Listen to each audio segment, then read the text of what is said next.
आए हैं दूर जगह से। भाई क्लिंटन को भी देख रहा हूँ यहाँ, बरदर्शी ब्रदर और विनय भाई की शायद मम्मी डैडी आने वाले थे, आए हैं। प्रभु आपको आशीष दे सिस्टर सभी को जो आज उपस्थित है। और प्रभु ने पिछले दिनों में हमें, पिछले 2 दिनों में हमें आशीषित किया।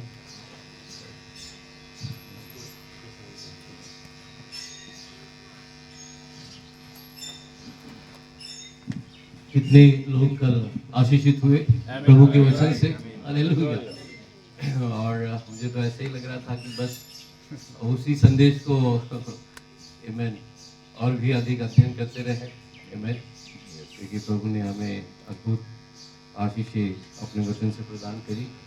और इन दिनों में जो हमें आवश्यकता है हमारी तैयारी के लिए, प्रभु उन्हीं संदेशों से हमें आशीषित कर रहा है। और हम सब प्रभु को धन्यवाद देते हैं कि अंतिम दिन में हमारे लिए परिशुद्धता को भेजा, हालेलुया।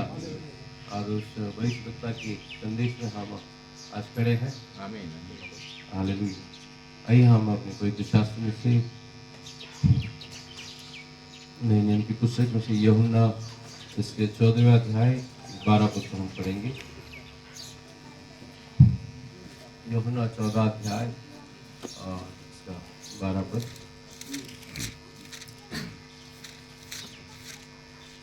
हम जो भी अंतिम समय के विश्वासी हैं इस वचन को जानते हैं। और अंतिम समय के लिए भविष्यवक्ता ने कुछ ऐसे पदों को जो हमारे लिए जीवित किया इस युग के लिए, और वो वचन हम भली भांति जानते हैं। यूहन्ना 14 अध्याय के 12 पद को लेंगे।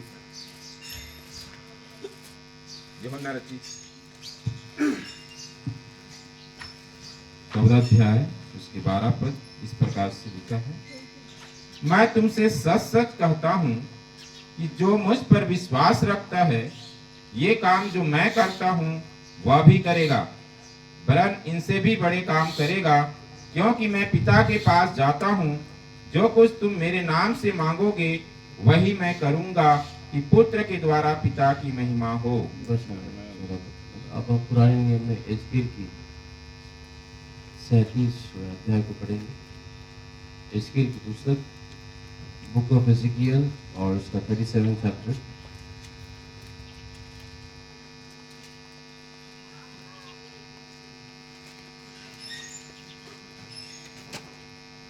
एक से 10 तक हम पढ़ेंगे। एजकेल उसके 37 अध्याय 1 से लेकर के 10 तक। यहोवा की शक्ति मुझ पर हुई, वह मुझ में अपना आत्मा समवा कर बाहर ले गया और मुझे तराई के बीच खड़ा कर दिया। वह तराई हड्डियों से भरी हुई थी। तब उसने मुझे उनके चारों ओर घुमाया और तराई की तह पर बहुत सी हड्डियां थी और वे बहुत सूखी थी। तब उसने मुझसे पूछा, हे मनुष्य की संतान, क्या ये हड्डियां जी सकती है? मैंने कहा, हे परमेश्वर यहोवा, तू ही जानता है। तब उसने मुझसे कहा, इन हड्डियों से भविष्यवाणी करके कहा, हे सूखी हड्डियों, यहोवा का वचन सुनो। परमेश्वर यह तुम हड्डियों से यूं कहता है, देखो मैं आप तुम में सांस समाऊंगा और तुम जी उठोगे। मैं तुम्हारी नसें उपजाकर मांस चढ़ाऊंगा और तुमको चमड़े से ढांपूंगा और तुम में सांस समाऊंगा और तुम जी जाओगी और तुम जान लोगी कि मैं यहोवा हूँ। इस आज्ञा के अनुसार मैं भविष्यवाणी करने लगा और मैं भविष्यवाणी कर ही रहा था कि एक आहट आई और भूडोल हुआ और वे हड्डियां इकट्ठी होकर हड्डी से हड्डी जुड़ गई। मैं देखता रहा कि उनमें नसें उत्पन्न हुई और मांस चढ़ा और वे ऊपर चमड़े से ढंप गई, परंतु उनमें सांस कुछ न थी। तब उसने मुझसे कहा, हे मनुष्य की संतान, सांस से भविष्यवाणी कर और सांस से भविष्यवाणी करके कहा, हे सांस, परमेश्वर यह यूं कहता है, चारों दिशाओं से आकर इन घात किए हुओं में समा जा कि ये जी उठे। उसकी इस आज्ञा के अनुसार मैंने भविष्यवाणी की, तब सांस उनमें आ गई और वे जी कर अपने अपने पांव के बल खड़े हो गए और एक बहुत बड़ी सेना हो गई। हालेलुया। आमीन। आइए अपने सिर को झुकाएं। धन्यवाद प्रभु इस सुबह के लिए, विजय घोर के लिए जो आपने हमें दिया है प्रभु। आज के दिन प्रभु आपने जीवित होकर यस मृत्यु, कब्र और अधोलोक, शैतान की प्रियता को हरा दिया प्रभु, और हमें हमेशा के लिए विजय दिया, और हम आप में होकर विजयी है लॉर्ड। आमीन। और उसी विजय को प्रभु झंडे को फहराने के लिए आज की सुबह हम एकत्रित हुए हैं लॉर्ड। आपके नाम की महिमा के लिए प्रभु आप ही हमें उपयोग कीजिए आपकी मर्जी अनुसार प्रभु। और जब तक प्रभु आपका आत्मा नहीं आता हम अपने आप में कुछ नहीं है प्रभु। हम चाहते हैं कि आपकी पवित्र आत्मा हमारे अगुवाई करे आमीन। प्रभु। हमारे हर एक कमियों को प्रभु आप दूर कीजिए और वही बनाइए प्रभु जो आप चाहते हैं लॉर्ड। और हम आनंदित है कि हर दिन प्रभु आप हमें नया बना रहे लॉर्ड। हर दिन प्रभु वचनों से तृप्त कर रहे लॉर्ड, क्योंकि हम इस संसार के साथ प्रभु दोषी होने के लिए नहीं है, लेकिन हम प्रभु आपके साथ उठा लिए जाने के लिए है लॉर्ड। हम आपके लिए बने हुए हैं लॉर्ड, क्योंकि प्रभु हम मिट्टी है और आप कुम्हार है लॉर्ड। जैसे आपकी मर्जी वैसे हमें बनाइए प्रभु, ताकि हर एक बर्तन से आपकी महिमा हो सके, क्योंकि हर एक बर्तन में प्रभु आपने एक असीम धन को रखा है लॉर्ड, अपनी महिमा के लिए लॉर्ड। आज की सुबह फिर से एक बार प्रभु आपकी पवित्र आत्मा का अभिषेक हर एक पर होने पाए लॉर्ड। और मुझे भी प्रभु आपके नियंत्रण में लीजिए कि प्रभु अपनी बुद्धि की कुछ बातें न कह सको लॉर्ड, लेकिन वही कहूँ जो भविष्यवक्ता ने कहा है लॉर्ड, जो इस युग के लिए हमारे लिए दिया हुआ है लॉर्ड। उसी भोजन को हम परोस कर प्रभु से खाने पाए लॉर्ड। प्रभु हम सभी बातों के लिए धन्यवाद देते हैं। पिछली 4 सभाओं में प्रभु आपने वातावरण को नियंत्रण में रखा और लोगों को प्रभु आपके लोगों को प्रभु सुरक्षित रखा, अच्छी नींद प्रदान की प्रभु, हर एक की सेहत को भला चंगा रखा और वचनों से आशीषित किया। हम धन्यवाद देते हैं प्रभु। सारी बातों में प्रभु आपकी आशीषें हम पर बनी रही लॉर्ड। आज की सुबह की अंतिम सभा को भी प्रभु आपके हाथ में सौंपते हैं प्रभु। ये क्या है, ये आनंद है जब हम आपकी उपस्थिति में खड़े होते हैं लॉर्ड। प्रभु इस आनंद को देने के लिए हम धन्यवाद देते हैं लॉर्ड। और प्रभु जो यहाँ का अनुभव है प्रभु, ये सभा खत्म होने के बाद ये अनुभव चला ना जाए, लेकिन हमारे साथ बना रहे लॉर्ड। हम जहाँ के भी जाए प्रभु ये अनुभव को लेकर जाए लॉर्ड, और चाहे अकेले क्यों ना हो प्रभु आपकी संगति में बने रहे लॉर्ड। और प्रभु इसी प्रकाशन में प्रभु आप हर दिन हमें नया बनाएंगे लॉर्ड, क्योंकि आपके आने का समय बहुत ही करीब है लॉर्ड। इस कलीसिया के लिए भी प्रार्थना करता हूँ बहुत ऐसे आशीष दीजिए और पढ़े हुए वचन पर आपकी आशीष मांगते हैं। इस प्रार्थना को प्रभु आपके पुनर्थित नाम से हम मांगते, सुनिए हृदय से ग्रहण कीजिए। आमीन। आप सब बैठ सकते हैं।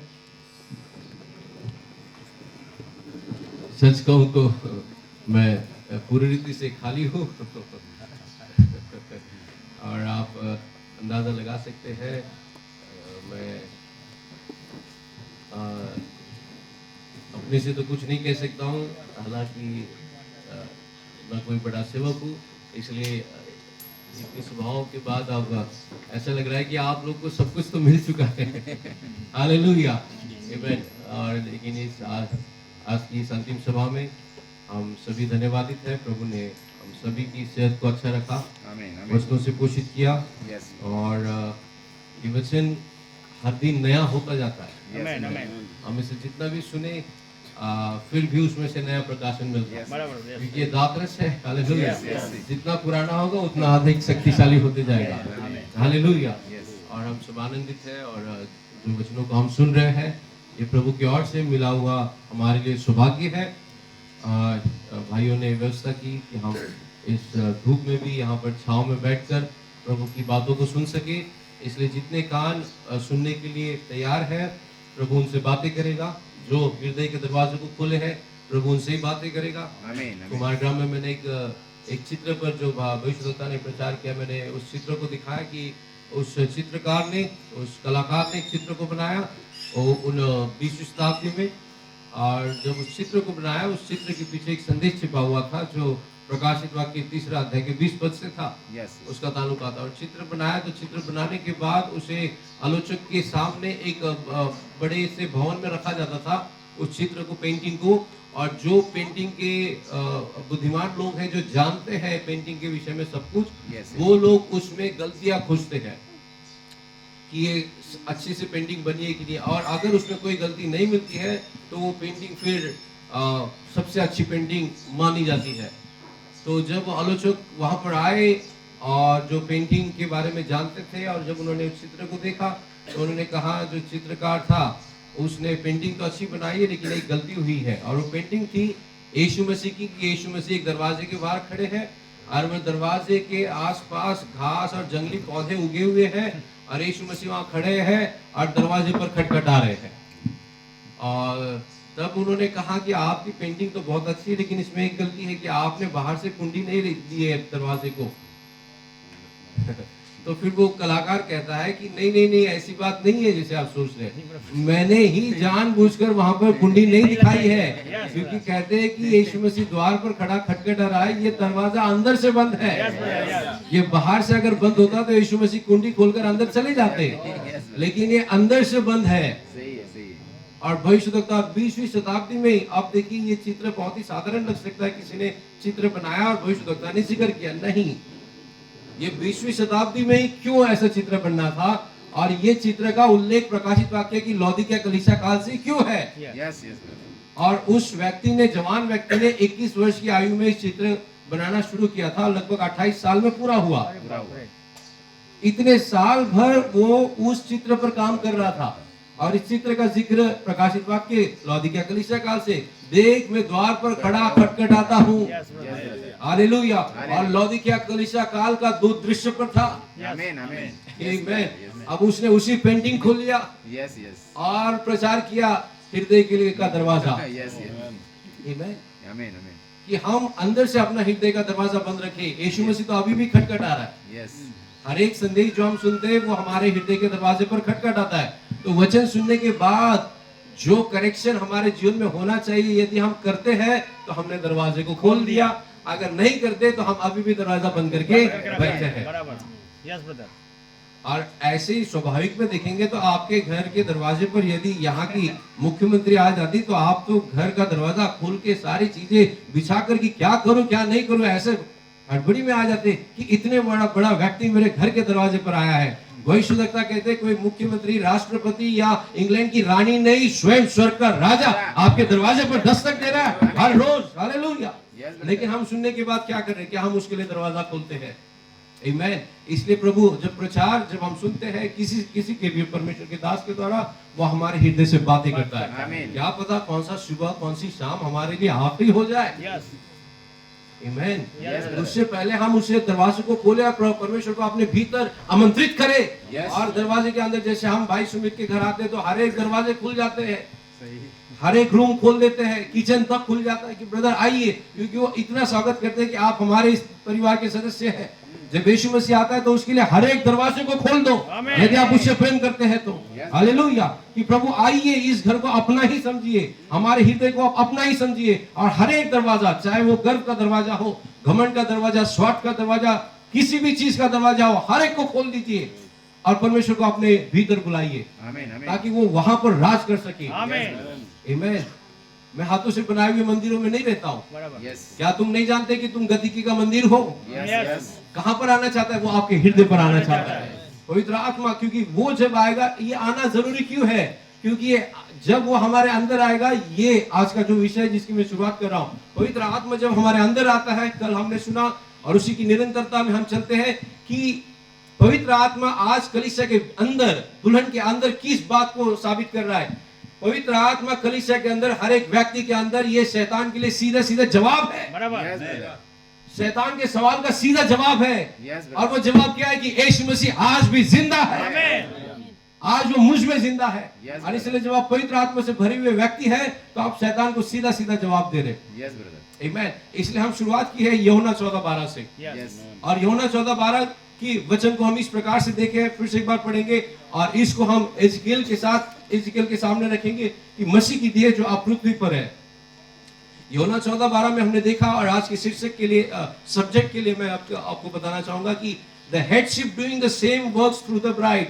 जो शीर्षता है, जो सिर है, वही काम दुल्हन में होकर कर रहा है, आमीन। यूहन्ना 14:12 को जब हम पढ़ रहे हैं, यूहन्ना 14:12 को इतिहास में मत रखिए, कि यीशु मसीह ने कहा था उन दिनों के लिए, कहा था चेलों के लिए, कहा था नहीं, ये इस युग के लिए है। और सिर जो था, आमीन, 2000 साल पहले प्रभु यीशु मसीह सिर फिर से दुल्हन में होकर अपने कामों को दोबारा कर रहा है। इसलिए भविष्यद्वक्ता ने कलीसिया काल की व्याख्या में कहा, दुल्हन जो काम करेगी ये प्रेरितों के काम की पुस्तक की फिर से निरंतरता है। प्रेरितों के काम की जो पुस्तक है वो बंद नहीं हुई, खत्म नहीं हुई है, वो अभी भी चल रही है।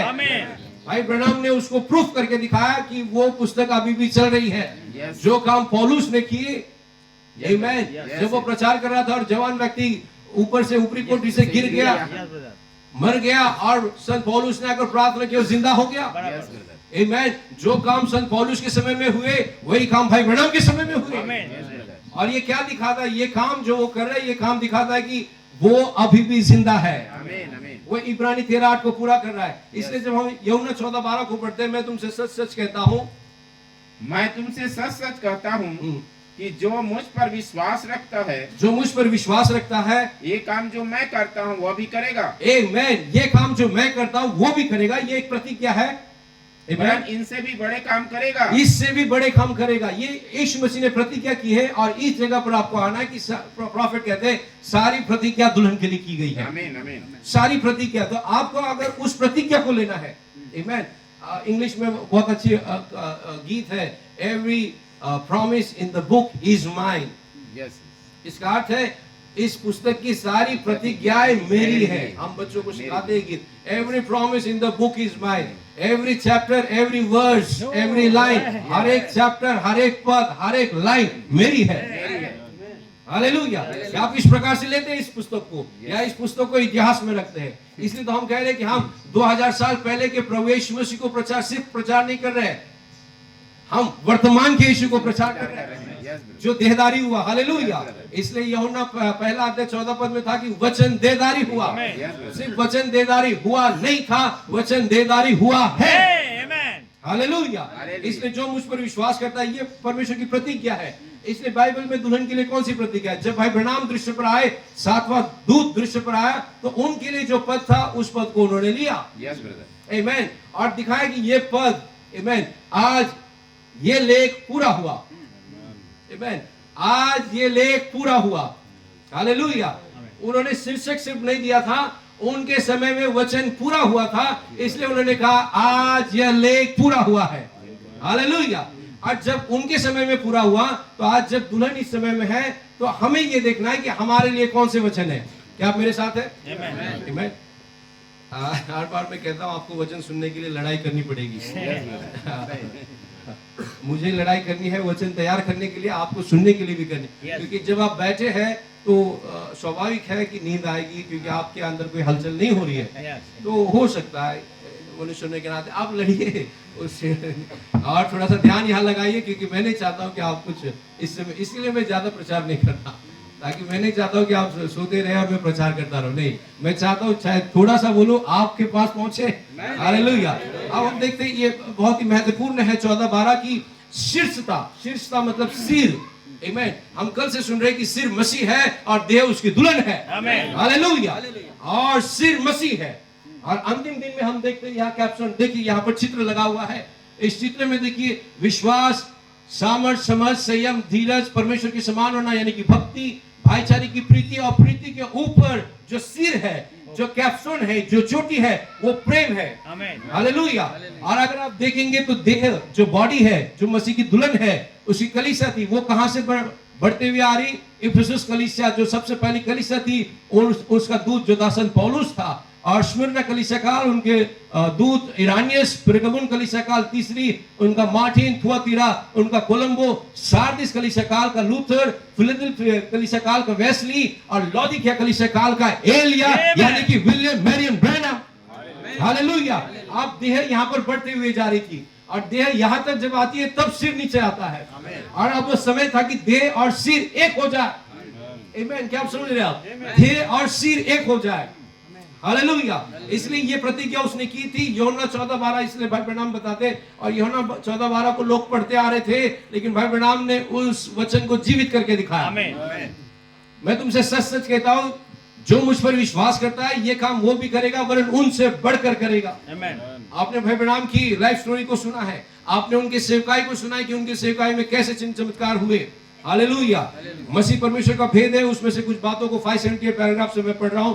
Now we see the promise being fulfilled. अब हम देख रहे हैं कि प्रतिज्ञा पूरी हुई है। Amen.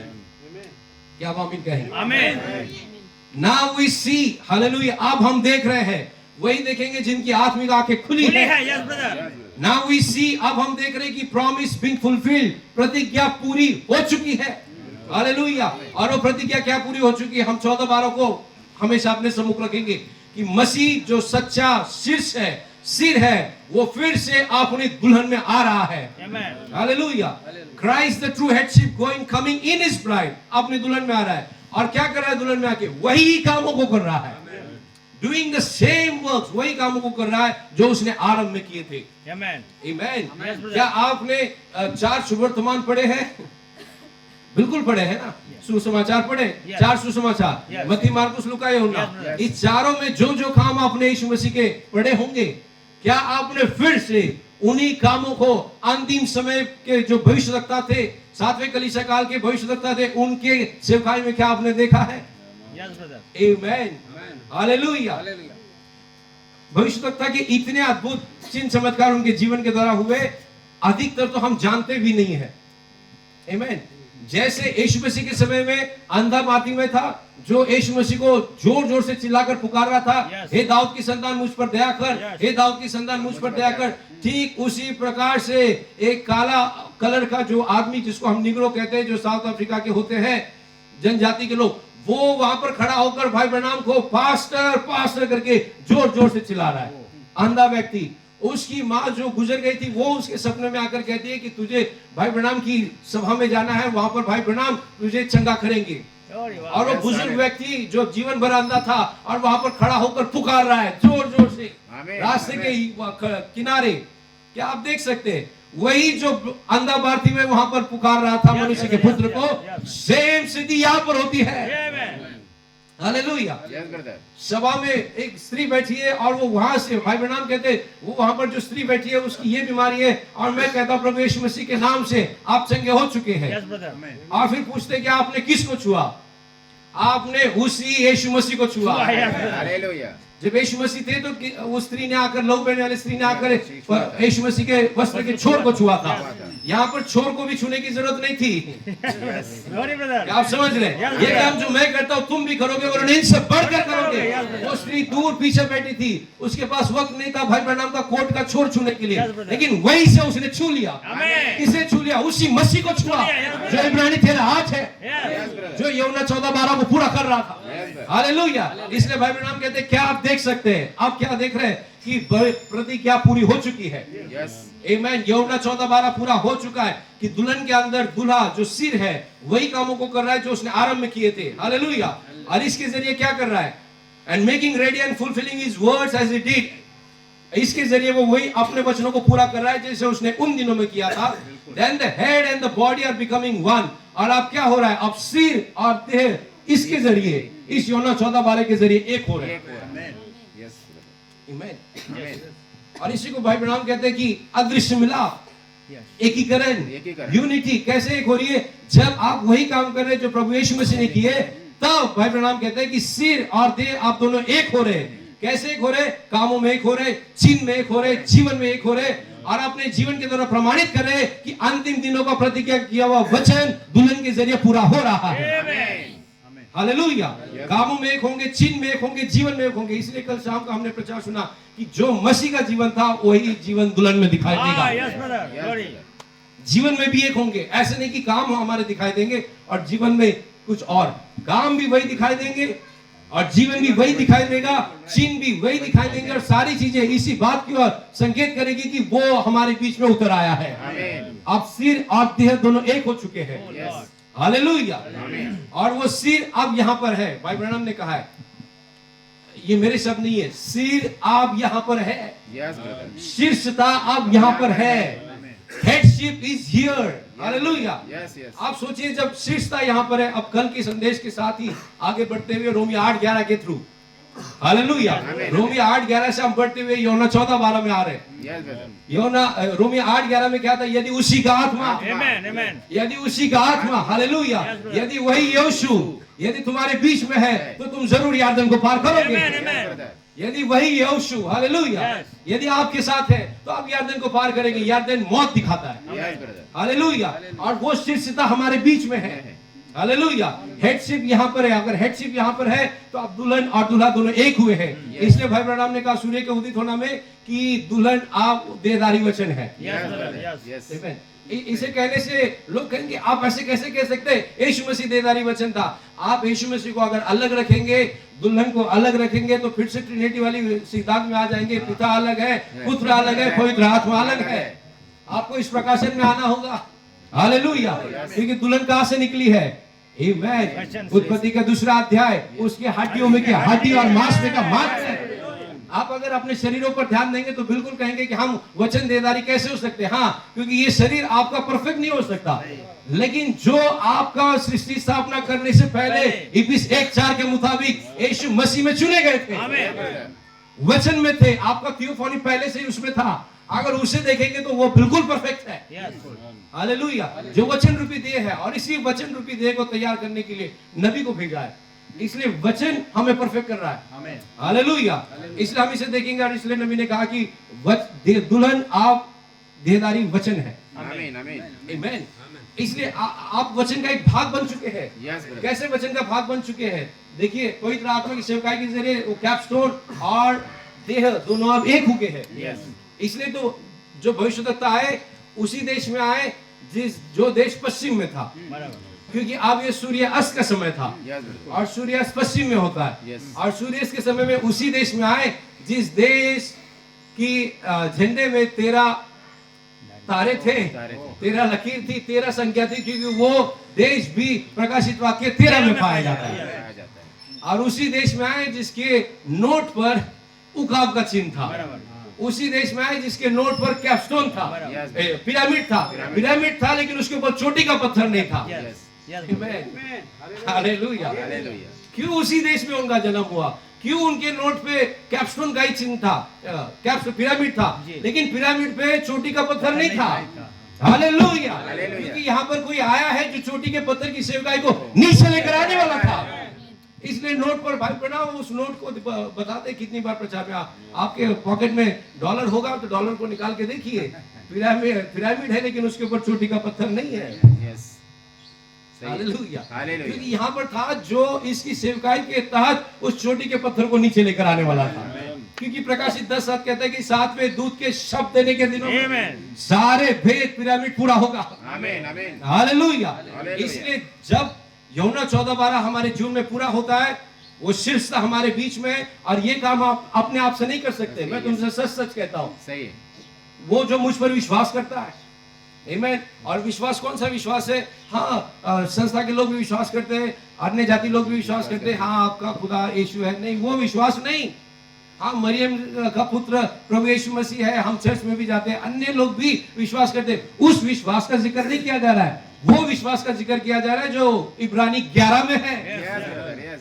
क्योंकि विश्वास प्रकाशन है। Yes, brother. वो रेवलेशन की बात हो रही, विश्वास ही से हाबेल ने कैन से उत्तम बलिदान चढ़ाया, विश्वास ही से हानोक चलते चलते उठा लिया गया। इसलिए रैप्चर में जाने के लिए आपको वो सिद्ध विश्वास की जरूरत है। हालेलुया। इसलिए वी हैव सैटन्स आंसर। नबी कहते हैं हमारे पास शैतान के लिए अब जवाब है। God has vindicated himself. परमेश्वर ने अपने आप को प्रमाणित किया है। God has proved himself. उसने साबित किया अपने आप को to his promise in this day. कैसे साबित किया है, कैसे प्रमाणित किया है? अपनी प्रतिज्ञा को पूरा करके। Yes, brother. Yes, brother. Hallelujah. भाई ब्राह्मण कहते हैं आप वो शीर्षता यहाँ पर है, सिर हमारे बीच में। आमीन। मसीह जो पुनरुत्थित प्रभु है हमारे बीच में है, उसकी पुनरुत्थान की सामर्थ में जैसा वो पहले था, अपने आप को प्रकट कर रहा था चेलों के बीच में, वैसे कार्य अब भी करते हुए हमारे बीच में प्रकट कर रहा है कि वो कल आज युगानुग एक सा है। Amen, amen. और ऐसा करने के जरिए नबी कहते हैं दैट्स द डेविल्स आंसर। ये आप शैतान के लिए जवाब है। हालेलुया। हर बात के लिए अगर वो हमारे पास बीमारी लेकर आ रहा है या कुछ लेकर आ रहा है, हमारे पास शैतान के लिए जवाब है, क्योंकि वो कल आज युगानुग हमारे बीच में एक सा है। वही कामों को कर रहा है इसके जरिए। देखिए प्रॉफिट के जरिए वो कामों को क्यों किया? यीशु मसीह ने कहा अगर तुम मुझ पे विश्वास नहीं करते तो मेरे कामों पर विश्वास करो, क्योंकि नबी बताते काम विश्वास का प्रकटीकरण है। और प्रॉफिट के जरिए वो काम हुए ताकि लोग नबी पर विश्वास नहीं कर पा रहे तो कम से कम काम को देखकर तो विश्वास करें कि ये परमेश्वर की ओर से भेजा हुआ है। Amen, amen.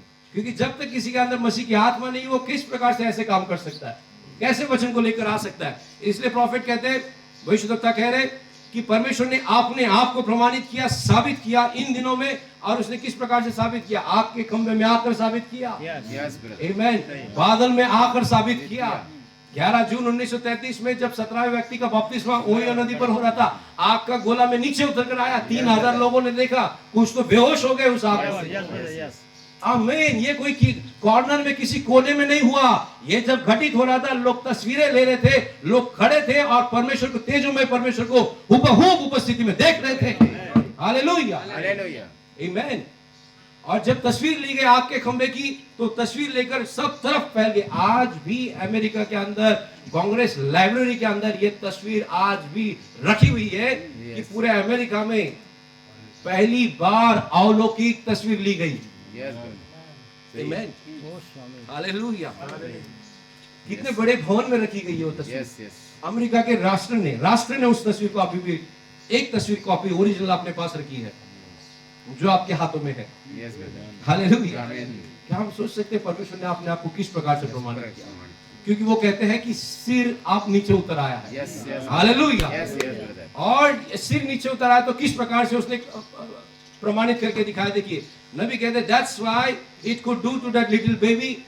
इसीलिए वो काम वो हम मेरे जरिए कर रहा था जब मैक्सिको के अंदर जो छोटा बालक था जिसकी मौत हुई थी, आमीन, डॉक्टरों ने लिखकर भेज दिया था कि ये मर चुका है।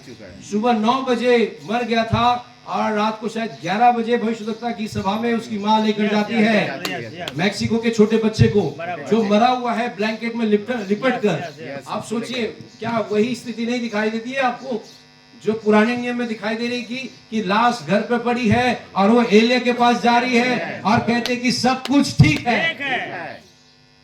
उस माँ का विश्वास देखिए, उस मैक्सिको माँ का जो अपने मरे हुए बच्चों को डॉक्टर ने लिख के दिया सर्टिफिकेट कि डेथ सर्टिफिकेट लीजिए ताकि आप इसे जाकर गाड़ो, लेकिन उसका विश्वास उस सर्टिफिकेट पर नहीं है, उसका विश्वास उस डॉक्टर पर नहीं है, उसका विश्वास उस समय के एलिया नबी पर है। और उसे पता था अगर मैं एलिया के पास जाऊंगी तो जरूर मेरा बेटा जिंदा होगा। हालेलुया। आप हम एलिया के संपूर्णता के संदेश में पाए जाते हैं। शायद उस स्त्री को संपूर्णता का मैसेज उस समय नहीं पता चला होगा, शायद मोहरें उस समय नहीं खुली थी। आप और आप हम अच्छे स्थान में खड़े हैं जब संपूर्णता का संदेश हमें मिला है। सील्स खुले हुए हमने देख लिए हैं। प्रॉफिट के शुरू से लेकर अंत तक सारी सेवकाई को समझ लिया है। नबी की जीवनी को पढ़ चुके हैं, उनके हर एक संदेशों को हमने सुना है। आज हमारा विश्वास कितना अधिक होना चाहिए। अगर वो सिर्फ ब्लैंकेट में मरा हुआ बच्चे को लपेट कर जो सुबह 9 बजे मरा था रात को 11 बजे, और जब सभा में भी आती है तो उसके पास प्रेयर कार्ड नहीं होता, बिना प्रेयर कार्ड के भाई प्रणाम की सभा में जा नहीं सकते, क्योंकि इतने लोग प्रार्थना कराना चाहते थे। प्रेयर कार्ड की सिस्टम इसलिए उन्होंने रखी ताकि सिस्टमैटिक ढंग से आए, जिनको प्रेयर कार्ड है उसके लिए प्रार्थना की जाए, वरना तो ऐसे बहुत लोग थे। और वह भगदड़ मच जाएगी अगर सभी के लिए प्रार्थना करने और सभी को मंच पर बुलाए। इसलिए पवित्र आत्मा ने एक सिस्टम दिया था। हालेलुया। लेकिन स्त्री के पास प्रेयर कार्ड नहीं था, लेकिन इसके पास विश्वास था। हालेलुया। और सभी लोग उसे पकड़ रहे हैं और वो दौड़ कर लाइन में आना चाहिए। किसी को नहीं बताया उसने कि मेरे पास मरा हुआ लाश है। हालेलुया। हो सकता है बच्चा का देह कड़क हुआ होगा। हालेलुया। लेकिन उस स्त्री का विश्वास देखिए, एलिया नबी पर विश्वास कर रही थी। आज हम कहां पर है? आमीन। आज हम कहां पर है जब सारी बातें खुल चुकी है? हमारा विश्वास इस संदेश में कौन से अयाम में होना चाहिए? हालेलुया। कि अगर प्रॉफिट ने कहा है तो वो जरूर पूरा होगा। आमीन। इसलिए भाई बता रहे थे कि समीर भाई कल शेयर कर रहे थे कि एक महीने पहले जो उन्होंने पेट की बीमारी के लिए भविष्यद्वक्ता प्रार्थना कर रहे थे और उन्होंने उस प्रार्थना को अपने ले लिया। आमीन। आपको उस स्थान में आना होगा। साउथ अफ्रीका में टेप चला रहे थे और आग का खंभा उस टेप पर उतर कर आया।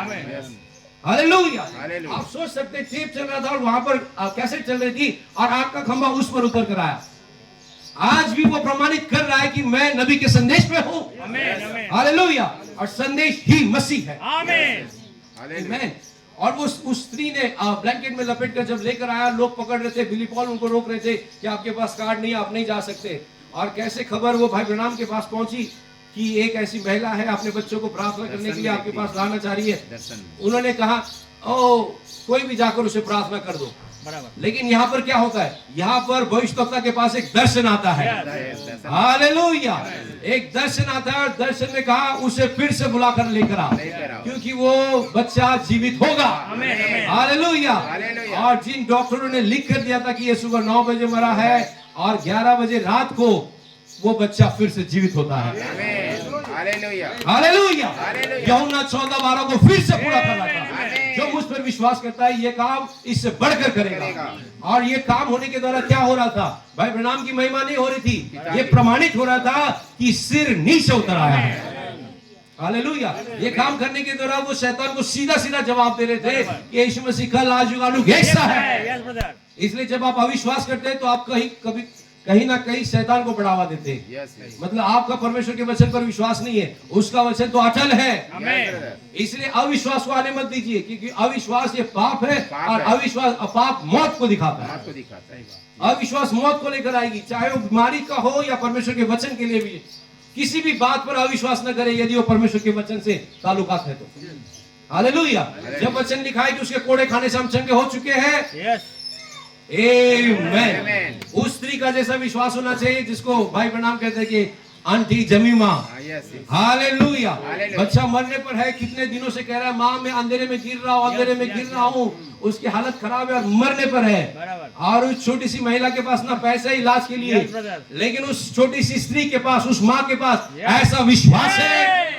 उसने बाइबल में पढ़ा था कि एक एलिया नबी था। हालेलुया। अगर एक एलिया नबी था उस दिनों में, अगर वही यह हुआ है जिसने मलाकी में कहा मैं बदलता नहीं, तो आज का एलिया कहाँ पर है। और जब उस माँ ने प्रार्थना करी, आमीन, इसलिए परमेश्वर के सामने सिंपल प्रार्थना की जरूरत है। कैसी प्रार्थना, जैसे वो एक बच्चा जो प्रार्थना करना नहीं जानता था, उसके माँ बाप मर गए थे और चर्च में आकर प्रार्थना करना नहीं जान रहा है, तो घुटने टेक कर ABCDEF से लेके Z तक बोला। और पादरी वहां से जा रहा था, पादरी ने सुना ये क्या कर रहा है, तो प्रार्थना वो उठा वेदी से, तो पादरी ने पूछा बेटा क्या कर रहे थे आप। मैं प्रार्थना कर रहा था। मैंने तो आपको ABCD बोलते हुए सुना है। हाँ मैं प्रार्थना करना नहीं जानता हूँ। मैंने ABCD बोला, वो जान लेगा और उसको शब्द बना के समझ लेगा कि मैं कहना क्या चाह रहा हूँ। हालेलुया। जरूरी नहीं कि आप बड़े शब्दों को लेकर प्रार्थना करें, प्रार्थना आपकी हृदय से होनी चाहिए, क्योंकि आपके शब्द निकलने से पहले परमेश्वर ने आपकी हृदय की बातों को जान लिया है। अगर वो बच्चे का विश्वास देखिए, सिर्फ ABCD कह रहा है, A से लेके Z तक कह रहा है, कहता है कि मैं जानता हूं मैंने ABCD बोला, लेकिन वो शब्द को पकड़ लेगा, इन अक्षरों को जोड़ के वो शब्द बना लेगा और समझ लेगा कि मैं उससे क्या कहना चाहता हूं, क्योंकि उसके माँ बाप नहीं थे। हालेलुया। उसके माँ बाप गुजर गए थे और उसकी भावनाओं के द्वारा, उसके विश्वास के द्वारा परमेश्वर को पुकार रहा था। इसलिए प्रार्थना के लिए जब आप घुटनों पर जाओगे, दिल से आप उसे पुकारिए। जिस दिन आप उसे दिल से पुकारेंगे, चाहे आपकी प्रार्थना लंबी नहीं होगी, चाहे शब्द सुनाई नहीं दे रहे होंगे, चाहे हो सकता है हन्ना की जैसी प्रार्थना होगी, होठ हिल रहे होंगे, लेकिन जिस दिन आपने प्रार्थना करेंगे उसी दिन आपकी प्रार्थना सुन ली गई, चाहे उसका उत्तर 21 दिन के बाद क्यों ना आए। हालेलुया। क्या आप विश्वास करते कि आप जिंदा खुदा की आराधना करते? हम किसी काल्पनिक चित्र की आराधना नहीं करते, हम किसी मूर्त की आराधना नहीं करते। हालेलुया। इसलिए आयुब के ऊपर जो बीमारी थी उस समय का कैंसर रहा होगा। हालेलुया। हर किसी ने कहा तूने गुप्त में पाप किया होगा, वो जानता था मेरा जीवन परमेश्वर के साथ किस प्रकार से रहा है। हालेलुया। और जब बीमारी, इतना ऐसी बीमारी की हो सकता है बदबू आ रही होगी उसके शरीर से। हालेलुया। हो सकता है उसके जख्म पर कीड़े लगे थे, उसके परिवार ने उसको बाहर कर दिया, उसके बच्चे मर गए और पत्नी ने भी देखा कि बच्चे चले गए, धन संपत्ति चली गई। अब इनके पास क्या बचा है? अब आप ऐसा कीजिए, परमेश्वर को कोसिए और मर जाइए। आमीन। अंतिम समय, अंतिम क्षण पर पहुंचने के बाद भी जो परमेश्वर का बेटा है, हालेलुया, हार नहीं मानता है। आमीन। हम अपने विषय पर आने वाले की दुल्हन ही विजय है। आमीन। हालेलुया। उसने हार नहीं मानी। मैं इन उदाहरणों को इसलिए दे रहा हूं क्योंकि वो ब्लैंकेट में जो बच्चे को लपेट कर लाई, उसने हार नहीं मानी। हालेलुया। उस आंटी जमीमा ने हार नहीं मानी, अय्यूब ने हार नहीं मानी, और उनके पास परमेश्वर की ओर से दिया हुआ विजय था। और वो विजय ये था कि मैं युगानुयुग जीविता हूं। हालेलुया। Yes. आयुब ने क्या कहा है, कीड़े क्यों गिरता है खा ले। और उसकी पत्नी ने भी कहा कि परमेश्वर को कोस कर मर जा, क्योंकि वो जानता था, हालेलुया, वो जानता था मेरा छुड़ाने वाला जिंदा है। आमेन। उसका विश्वास था, चाहे बीमारी ऐसी क्यों ना है, हो सकता है आपको चंगाई नहीं दिख रही हो आपके शारीरिक आंखों से। जिस दिन आपने प्रार्थना की, दानियल ने प्रार्थना की, लेकिन 21 दिन तक उत्तर नहीं मिला। क्या? क्यों? आप बाइबल में पढ़ते, जब प्रार्थना की और वहां पर आसमान में, आमेन, आसमान में जो शैतान के दूत थे उसकी प्रार्थना को रुकाने के लिए जिब्राइल लड़ रहा था वहां पर। जब वो दानियल के पास संदेश को लेकर आता है तो जिब्राइल वहां पर उस युग का जो राजा था, फारस का राजा के साथ लड़ रहा था। आपको समझने के लिए मैं कह रहा हूं शैतान के दूत, लेकिन आप बाइबल पढ़ेंगे दानियल 10 में तो आपको पता चलेगा जिब्राइल उस देश के राजा का नाम लेता है। फारस का राजा ने मुझे रोक के रखा। Yes, brother. क्या हम समझ रहे हैं Yes, yes. कि जो फारस का राजा था उसमें कौन था? लूसीफर था। Lucifer. और वो उसको रोक रहा था। और जिब्राइल से काम नहीं हुआ तो मिखाइल वहां पर आया। हालेलुया। हालेलुया। लेकिन जब मिखाइल संदेशा लेकर आता है, कहता है कि दानियल तेरी प्रार्थना उसी दिन सुन ली गई थी। हालेलुया। इससे फर्क नहीं पड़ता है कि उत्तर 21 दिन के बाद आए। इससे फर्क नहीं पड़ता है कि बच्चे के लिए प्रार्थना 75 साल में की गई थी और 100 साल में बच्चा होता है। इससे फर्क नहीं पड़ता, लेकिन प्रार्थना उसी दिन सुनी थी। हालेलुया। हमारा विश्वास कितना अधिक होना चाहिए। Amen, amen, brother. आमेन। इसलिए साधारण प्रार्थना की जरूरत है प्रभु के सम्मुख। Hallelujah, Hallelujah. आमेन। जो बच्चा सुबह 9 बजे मरा था, प्रभु ने उसे 11 बजे फिर से जिंदा किया। Amen. और यहाँ पर एक ध्यान देने वाली बात है जिसे आप थोड़ा सा ध्यान दीजिए। भविष्यद्वक्ता को दर्शन दिखाया। Yes, yes, brother. आमेन। Yes, yes. भविष्यद्वक्ता को दर्शन दिखाया और भविष्यद्वक्ता ने दर्शन देखने के बाद क्या किया? कहा उस स्त्री को मेरे पास आने दो। Yes. उसे यहाँ भेजिए। और जब वो स्त्री आती है, हालेलुया, दर्शन में देखा कि वो बच्चा फिर से जिंदा होने वाला Yes, है। yes. आप प्रार्थना की और बच्चे की हलचल उस ब्लैंकेट में शुरू हो गई। हालेलुया। फिर से, दूसरे शब्दों में समझाने के लिए इसे ऐसा कह सकता हूं मैं कि फिर से एचकेल 37 को रखिए, फिर से भविष्यद्वक्ता ने दर्शन देखने के बाद उस बच्चे के अंदर सांसें डाली। Yes, brother. Hallelujah. Yes, yes. हड्डियां हड्डी से टकराने लगी। हालेलुया। Hallelujah. जब वो सूखी तराई हड्डियों से भरी हुई भरी हुई थी थी। और परमेश्वर ने अपने दास से कहा, अपने भविष्यद्वक्ता से कहा, एजकेल, हे मनुष्य के पुत्र, क्या ये हड्डियां जीवित हो सकती है? आप सोचिए फिर से, जो शुरुआत में हमने सुना था कि हड्डियों का प्रकाशन, Yes, यूसुफ ने अपनी हड्डियों के बारे में कहा था। एजकेल को कहता है क्या ये हड्डियां जिंदा हो सकती है? आमेन। Amen. और उत्पत्ति में भी हम हड्डी का प्रकाशन देखते हैं। हम उसकी हड्डियों में की हड्डी है और उसके मांस में का मांस है। एजकेल से पूछते हैं ये हड्डियां जिंदा रहना, ये तो असंभव है। मछली के पेट में 3 दिन के रहने के बाद फिर कोई जिंदा ऊपर आए, असंभव है। हालेलुया। Yes, brother. लाजर 4 दिन हो गया मरा हुआ और अब गंध आ रही है, अब असंभव है कि फिर से जिंदा हो सके। Yes, yes, yes. हालेलुया। उसकी आत्मा निकल गई थी, उसका प्राण चला गया था। सोचिए वहां पर पुनरुत्थान Yes, खड़ा brother. होकर, आमेन, Yes, 7वीं मोहर कब्र के बाहर खड़े होकर, Yes, brother. हालेलुया, उसका प्राण जाके भी गया तो फिर से बुलाकर उसकी देह में डाल दिया। हालेलुया। हालेलुया। और क्या दिखा दिया कि वो सिर फिर से देह में आकर देह को अपने पैरों पर चला सकता है। Yes, brother. हालेलुया। क्या ये हड्डियां जिंदा हो सकती है? प्रभु आप ही जानते हैं। क्यों उसने कहा नहीं हड्डियां जिंदा? क्योंकि वो जानता है प्रभु के लिए कोई भी बात असंभव नहीं है।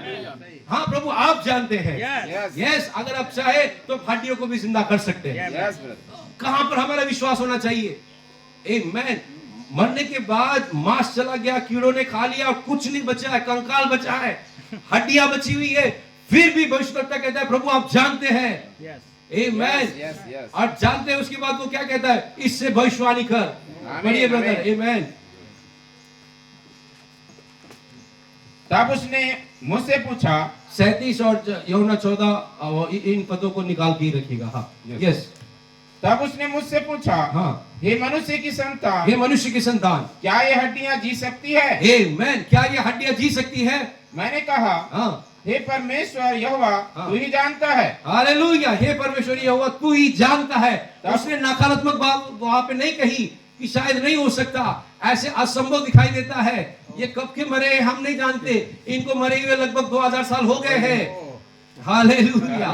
संस्था ने इन्हें कब्र में डालकर रखा हुआ है। यस यस कब से मरे हुए प्रभु, क्या ये जिंदा हो सकते हैं? क्या आपकी देह फिर से कदमों पर खड़ी हो सकती है? हाँ यहोवा आप जानते हैं, क्योंकि उसने प्रतिज्ञा की थी योएल में कि मैं इसकी हानि को भर दूंगा। आई विल रिस्टोर, मैं इसकी हानि को भर दूंगा। और जिसने कहा था मैं हानि भरूंगा, वो मैं जो हूं सो हूं कहने वाला है, यस यस वो फिर से हानि को भरेगा। आमीन। Yes. 4 कीड़ों के द्वारा मौत आई और भविष्यवक्ता के द्वारा 4 धार्मिकताओं के संदेशवाहकों के द्वारा जीवन दिया। Yes, brother. Yes yes brother न्योचित ठहराना, पवित्रीकरण, पवित्र आत्मा का बपतिस्मा, और उसके बाद चौथा जो है, जो सांसें फूकने वाला का काम था, न्योचित ठहराना लूथर का संदेश।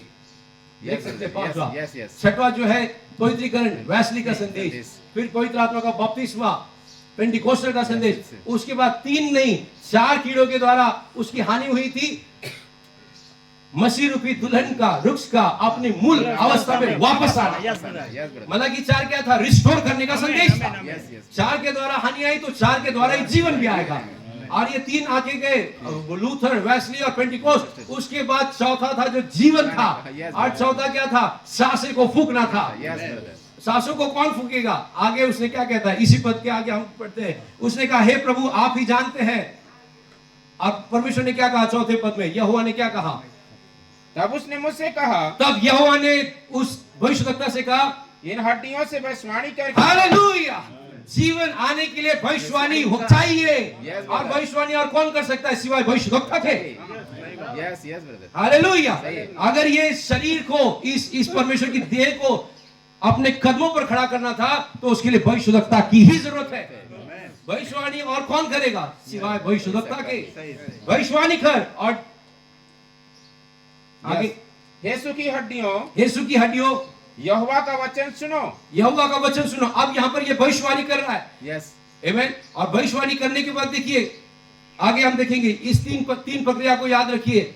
लूथर के द्वारा, मार्टिन लूथर के द्वारा न्योचित ठहराया जा रहा, जिसको धर्मीकरण कहते हैं। और पवित्रीकरण वेस्ली का संदेश था, पेंटिकोस्ट का संदेश था, पवित्र आत्मा का बपतिस्मा। इन तीनों को आप माइंड में रखे रहिए और आगे हम पढ़ते रहेंगे। परमेश्वर यहोवा तुम हड्डियों से यूं कहता है। आमीन। ये तो सूखी हड्डियों से वो कह रहा है, परमेश्वर यहोवा तुम इन हड्डियों से कह रहा है। आमीन। आज तो मैसेज में जिंदे लोगों को प्रचार कर रहा हूं। Yes, brother. यस आज तो हम जिंदे, क्या यीशु मसीह ने कहा अगर तुम इनको चुप करोगे तो पत्थर भी चिल्ला उठेंगे। यस यस अब आप पुराने नियम में हड्डियों को चिल्लाने को सुन रहे हैं। यस ब्रदर आमीन। अगर प्रॉफिट को बोला गया है तो प्रॉफिट सूखी हड्डियों को भी प्रचार कर सकता है। आमीन। हालेलुया। अब देखियो कहता है कि हे सूखी हड्डियों, देखो मैं आप तुम में से सांस समवाऊंगा हाँ, और तुम जी उठोगी। मैं तुम्हारी नसें उपजाकर मांस चढ़ाऊंगा मैं तुम्हारी नसें उपजाकर मांस चढ़ाऊंगा, और तुमको चमड़े से ढांपूंगा। तुमको चमड़े से ढापूंगा, तुम में सांस समाऊंगा तुम में सांस समाऊंगा, और तुम जी जाओगी। और तुम फिर से जी जाओगी। तुम जान लोगे कि मैं यहोवा हूँ। हालेलुया। आमीन। हड्डियां जान लेगी। अब हड्डियां क्या है? कुछ नहीं है, किसी व्यक्ति को प्रचार नहीं कर रहा है, किसी कलीसिया को प्रचार नहीं कर रहा है। हालेलुया। ऐसे कब्रिस्तान में खड़े होकर हड्डियों को प्रचार कर रहा है। इसलिए तो भविष्यवक्ता होते हैं। भविष्यवक्ता को ब्रदर ब्रैडन कहते हैं, उनको नहीं पता वो क्या कह रहे हैं। अगर पता चलता क्या कह रहे हैं तो नहीं कहते। नहीं कहते। आमीन। क्योंकि भविष्यवक्ता परमेश्वर की मर्जी के अनुसार चलते हैं। यस ब्रदर अगर परमेश्वर ने कहा हड्डियों से बोल, तो वो प्रचार करेगा हड्डियों को। Yes, brother. आप और हम होते तो हम नहीं करते। ये कैसे हो सकता है? कैसे हो सकता है? हम कलीसिया को जिंदे लोगों को प्रचार करेंगे, लेकिन आपने कब्रिस्तान में हड्डियों को प्रचार करने के लिए कह रहे हैं, ये कैसा हो सकता है? लेकिन अगर वो भविष्यवक्ता है तो आदेश हाई कमांड ने वहां से दिया है तो जरूर उसे पूरा करेगा। पूरा करेगा। और इसलिए परमेश्वर कहते हैं, भविष्यवक्ता ने कहा परमेश्वर को एक व्यक्ति चाहिए उसके हाथ में। Yes brother Yes, brother. वो 1000 लोगों को नहीं चाहता, एक व्यक्ति उसके हाथ में, और उसके जरिए वो कार्यों को करता है। यस ब्रदर अब ताकि इसके जरिए क्या था? छठवां पद को फिर से देखिए, ध्यान दीजिए। मैं तुम्हारे नसें उपजाकर हाँ, मांस चढ़ाऊंगा वहां से रहूंगा, और तुमको चमड़े से ढांपूंगा। हाँ, और तुम में सांस समाऊंगा मैं सांस समाऊंगा, और तुम जी जाओगी। और तुम जी जाओगी। तुम जान लोगे कि और मैं जीने यहोवा- के बाद तुम इस बात को जान लोगे कि मैं यहोवा हूँ। आमीन। हालेलुया। जिंदा करने के बाद तुम जान लोगे कि मैं यहोवा हूँ। मैं इब्रानी 13:8 हूँ। जब तुम्हारे अंदर जीवन आएगा, Yes, वो brother. ब्लैंकेट में जब लिपट कर बच्चे को लाया गया, उसमें भविष्यद्वक्ता ने सांसें फूकी। Yes, brother. हालेलुया। Yes. जब दर्शन को देखा और भविष्यवाणी की Yes. कि वो जिंदा होगा। Yes. और कौन जिंदा कर सकता है सिवाय भविष्यद्वक्ता के? कौन भविष्यवाणी कर सकता है?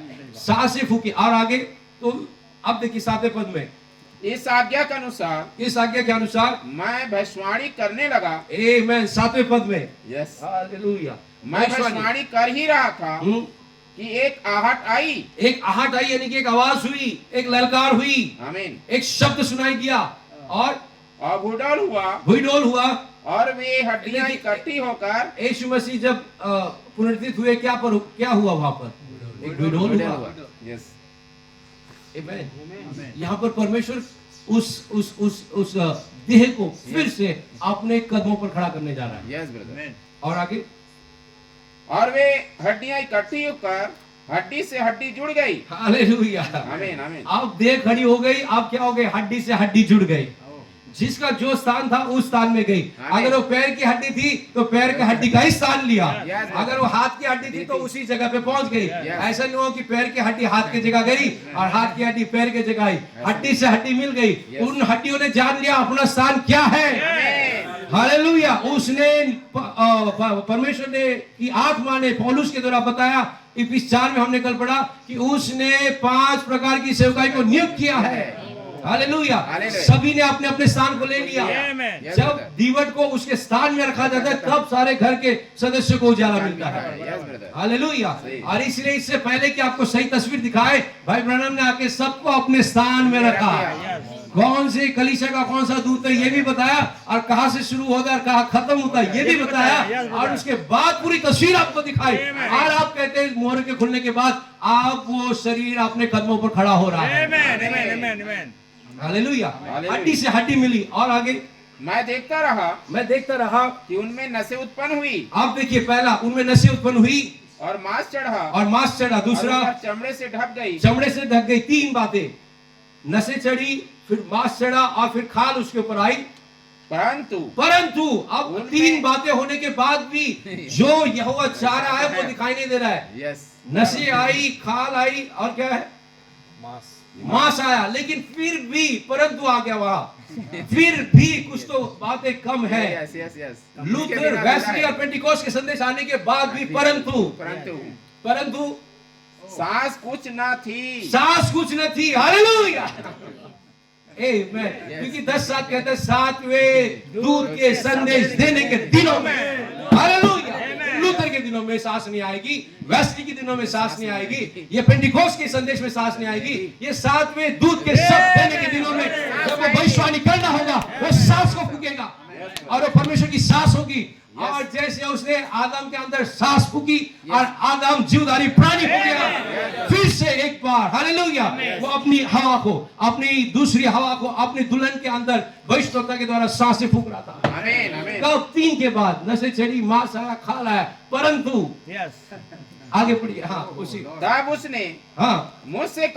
उसने मुझसे कहा, हे मनुष्य की संतान, हे भविष्यद्वक्ता, मैं मनुष्य की संतान, सांस से भविष्यवाणी कर। हालेलुया। भविष्यवाणी सिर्फ भविष्यद्वक्ता ही कर सकता है। हालेलुया। और इसलिए उससे पहले जितने थे भविष्यद्वक्ता नहीं थे, सुधारक थे। हालेलुया, सुधारक थे। लेकिन भविष्यवाणी करने के लिए एक भविष्यद्वक्ता को दृश्य पर आना चाहिए, और इसलिए 7वां संदेश दृश्य पर आया। अब वो समय आया कि देह अब पैर से होते हुए यहाँ तक आई थी और अब उसको सांस फूकना बाकी था। इसलिए उन्होंने प्रचार किया 64 में, कहा हुआ वचन ही मूल बीज है, स्पोकन वर्ड। और आगे, यस ब्रदर, सांस से भविष्यवाणी कर, सांस से भविष्यवाणी कर, सांस से भविष्यवाणी करके कह, और ये कह, हे सांस, स्पोकन वर्ड, कहा हुआ वचन यहोवा यूं कहता है। आमीन। भविष्यद्वक्ता के अंदर हमेशा यहोवा यूं फरमाता वाला वचन होता है। आमीन। उसने कहा सांस उससे कहे, भविष्यवाणी कर कि यहोवा यूं कहता है, चारों दिशाओं से आकर इन घातकियों में समा जा कि ये जी उठे, ताकि ये जी उठे उसकी इस आज्ञा के अनुसार, उसकी यहोवा की इस आज्ञा के अनुसार मैंने भविष्यवाणी की, तब सांस उनमें आ गई। हालेलुया। कब सांस आई? मैंने भविष्यवाणी की और भविष्यवाणी करने के बाद उनमें सांस समा गई। उसके बाद और वे जी कर अपने अपने पैरों के बल खड़े हो गए। हालेलुया। अब यहाँ रुकेंगे। सास से भविष्यवाणी करने के बाद वो जीकर अपने अपने कदमों में खड़े हो गए। आमीन। जो कई हजार साल से मरे हुए थे, यस, हड्डी हो चुकी थी, और आप सास से भविष्यवाणी करने के बाद अपने पैर में खड़े हो गए। यस, आप बोलेंगे ब्रदर ये लेकिन यहाँ पर हम कैसे फिट होते हैं? ये तो इसराइल के लिए, हाँ बिल्कुल। 11 पद को पढ़ेंगे तो ये इसराइल के घराने के लिए। पढ़िए आगे 11 पद हम जाएंगे। हाँ, यस। मैंने भविष्यवाणी की और वे और एक बहुत बड़ी सेना हो गई। एक बहुत बड़ी सेना खड़ी हो गई। फिर उसने मुझसे कहा, फिर उसने मुझसे कहा, हे मनुष्य की संतान, हाँ ये हड्डियां इजराइल के सारे घराने की उपमा है। हाँ, ये हड्डियां क्या थी? सारे इसराइल के घराने की उपमा थी। आप कहेंगे ब्रदर ये तो इसराइल के लिए था। आप तो आत्मिक इसराइली ऐसा कहते हैं। हमारे लिए भी है। वे Amen. कहते हैं हाँ, हमारी हड्डियां सूख गई। हम भी तो कहते हैं कि हम आत्मिक इसराइली है। बिल्कुल, हम भी अब्राहम का ही वंश है। वंशी नहीं बल्कि शाही वंश है। शाही वंश है। हालेलुया। तो आत्मिक में ये आपके लिए भी है, Yes, ये हमारे लिए भी है Yes, कि yes. 3 के बाद चौथा जीवन होता है। आमीन, आमीन। हालेलुया। Yes. 4 से मौत आई और 4 ही से जीवन आता है। उनके ऊपर नशे चढ़ी, मांस आया खा, लेकिन फिर भी जीवन नहीं था। आखिरी में भविष्यवक्ता आता है और सांस फूकता है। और वो सांस किसकी है? वो स्वयं एलोहिम की है। एलोहिम देदारी हुआ। हालेलुया। और उसने सांस फूकी, कहा हुआ वचन, आमीन। और सांस फूकने के बाद वो शरीर अब अपने पैरों पर खड़ा हो गया, आमीन, आमीन। जिंदा हो गया। हालेलुया, आमीन। आमीन। ये क्या है? और अगर हमने अभी जो मैंने उदाहरण बताया कि जो सुबह बच्चा मरा हुआ था, रात को 11 बजे जिंदा हो रहा है। आमीन। कौन जीवन दे रहा है? इलोहिम। आमीन। मरा हुआ बच्चा जिंदा हो रहा है, यानी कि आप इसको समझ सकते हैं। इसको अगर साधारण शब्दों में कह रहा हूं, मरा हुआ बच्चा जिंदा हो गया। लेकिन मरा हुआ जिंदा होना के लिए बाइबल में एक शब्द है, अगर मैं उस शब्द को इस्तेमाल करूं तो पुनरुत्थान। यस ब्रदर, यस ब्रदर, सही है। आमीन। Yes, yes. जो मरा हुआ जिंदा होता है उसे पुनरुत्थान कहते हैं, उसे रेजरेक्शन कहते हैं। रेजरेक्शन मतलब फिर से जीवन के लिए उसको जिला उठाना। आमीन। यदि उसी का आत्मा जिसने मसीह को मरे हुए में से जिलाया यदि तुम्हारे अंदर वास करता है, तो इस नश्वर देह को भी जिलाएगा। और उस भविष्यवक्ता में वास कर रहा था, उसने उस बच्चे को भी जिलाया। क्या दिखाया? भविष्यवक्ता ने उस बच्चे के अंदर पुनरुत्थान लाकर दिखा दिया कि पुनरुत्थान और जीवन मैं हूँ। आमीन।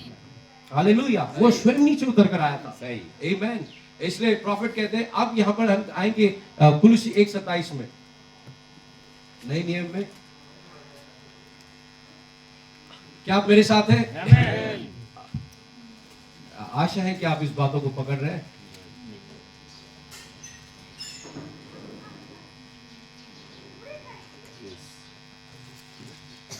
कुलुसी के पत्री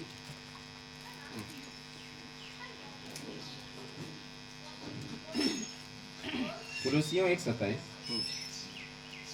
जिन पर परमेश्वर ने प्रकट करना चाहा हाँ कि उन्हें ज्ञात हो कि अन्य जातियों में उस भेद की महिमा का मूल्य क्या है।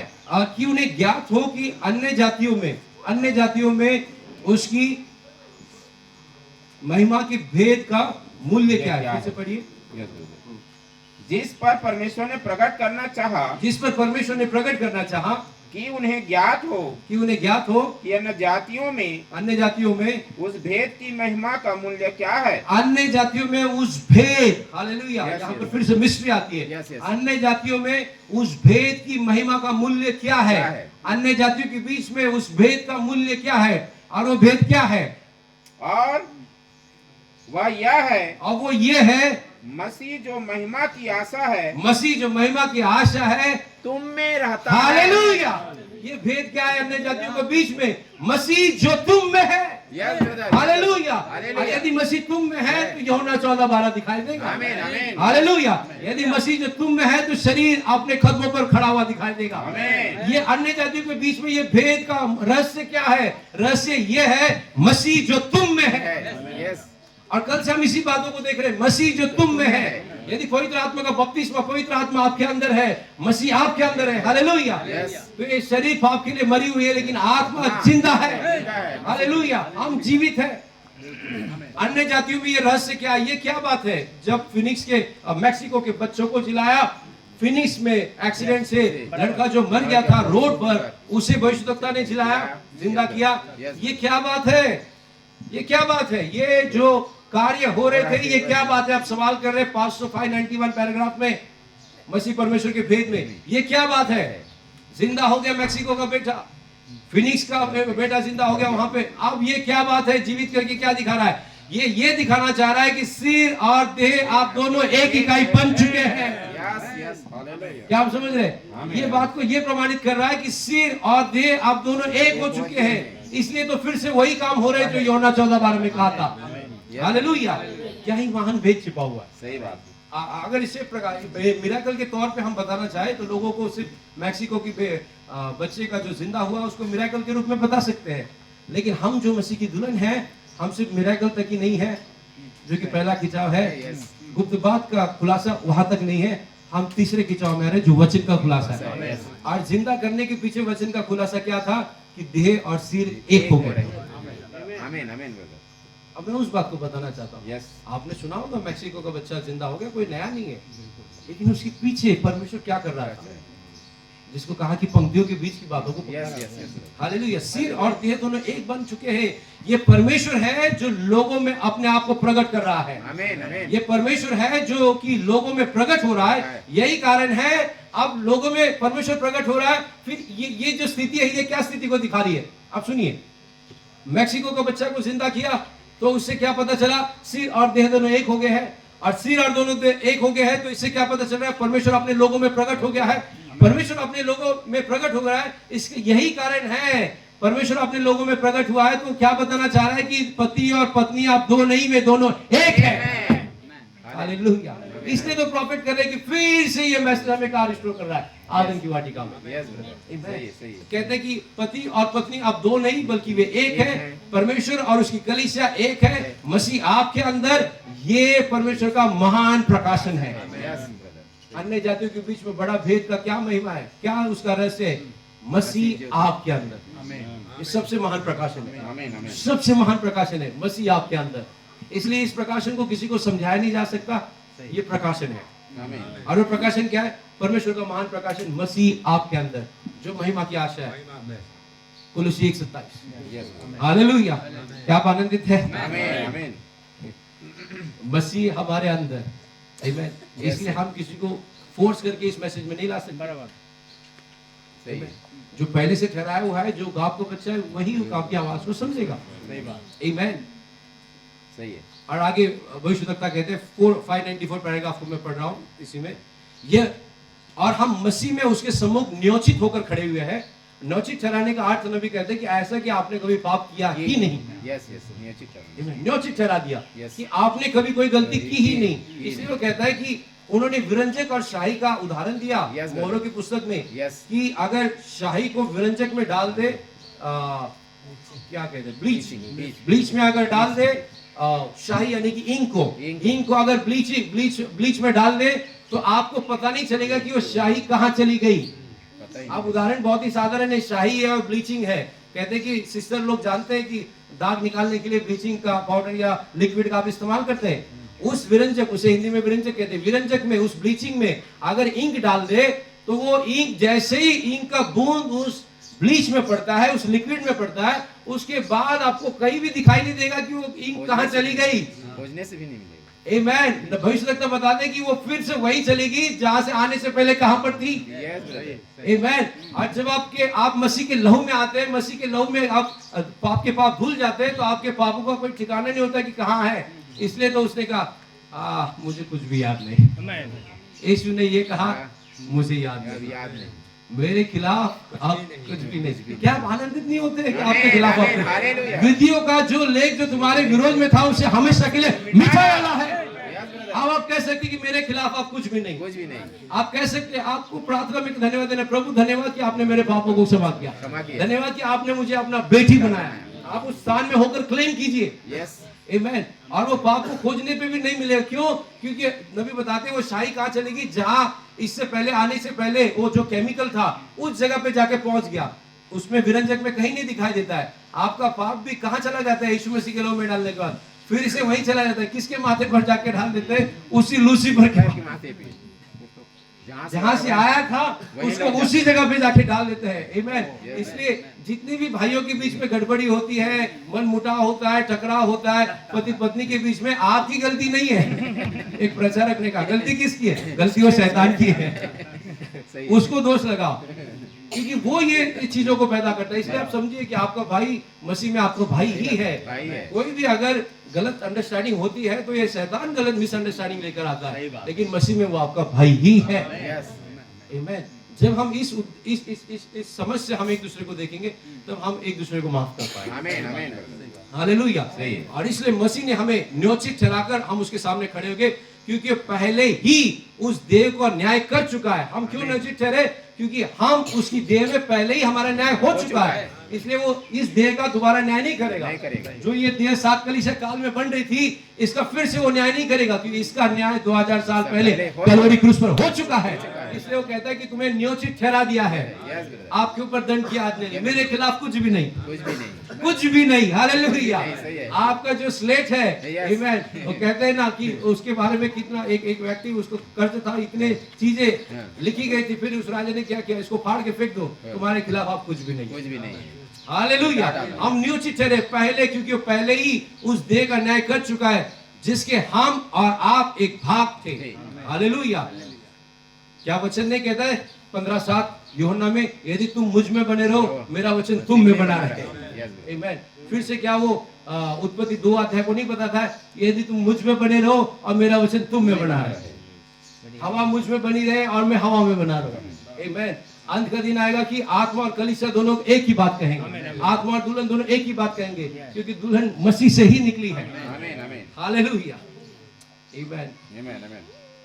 594 पैराग्राफ में कहते हैं,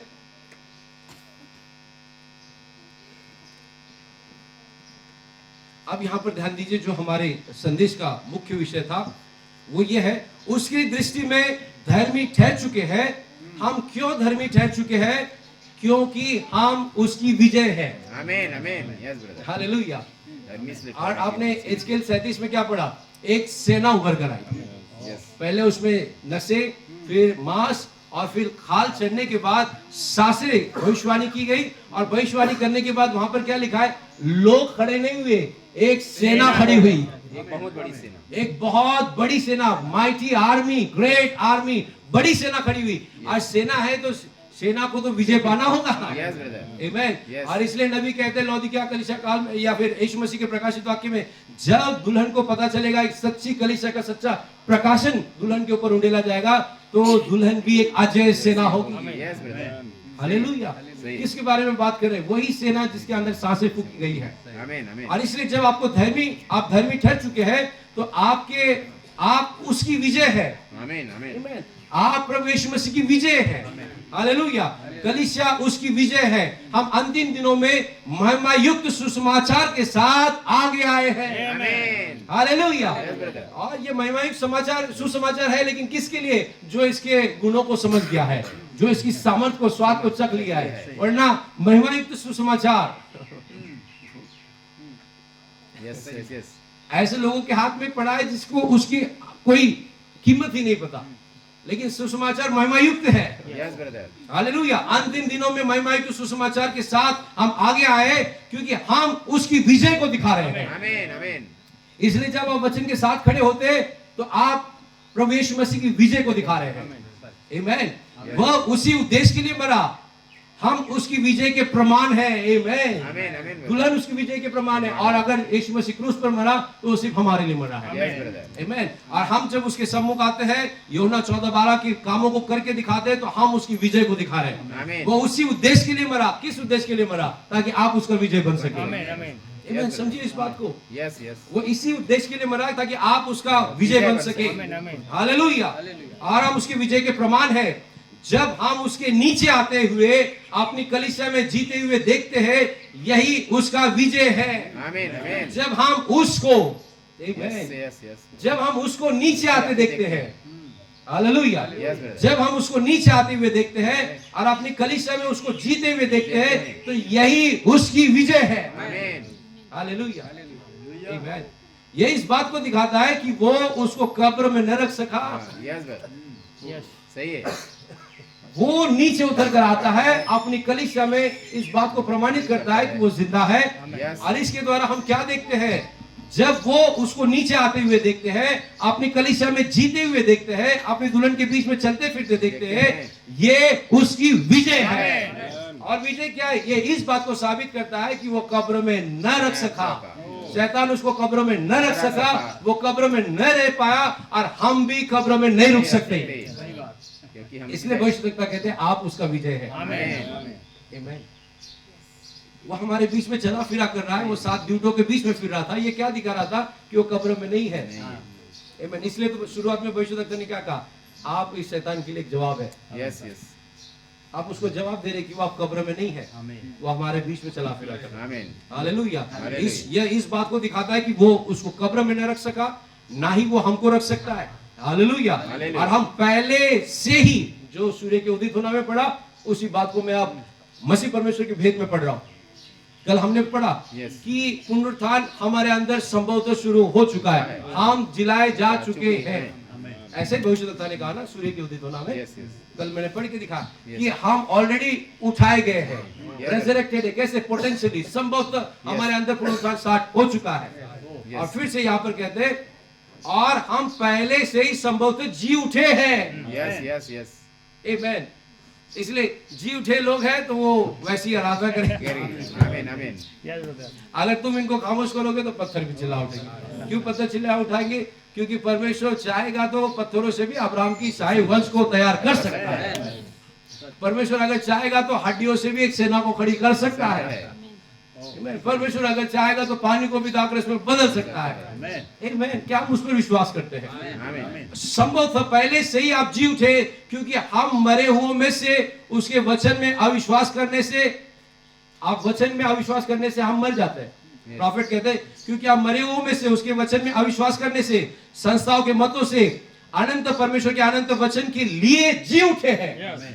संस्था के मत सिद्धांत के द्वारा, वचन पर अविश्वास करने के द्वारा हम मर जाते हैं, लेकिन उससे हम जी उठे हैं, जो कि वह स्वयं है हमारे में से होकर कार्य कर रहा है, अपने आप को प्रकट कर रहा है कि वो कल, आज और सर्वदा एक सा है। आमीन हालेलुया। हालेलुया। यूहन्ना 14:12 के जरिए जब वो भविष्यवक्ता के अंदर काम कर रहा था, वो क्या चीज को दिखा रहा था? कि वो कल, आज, युगानुग एक सा है। हालेलुया। हालेलुया आमीन।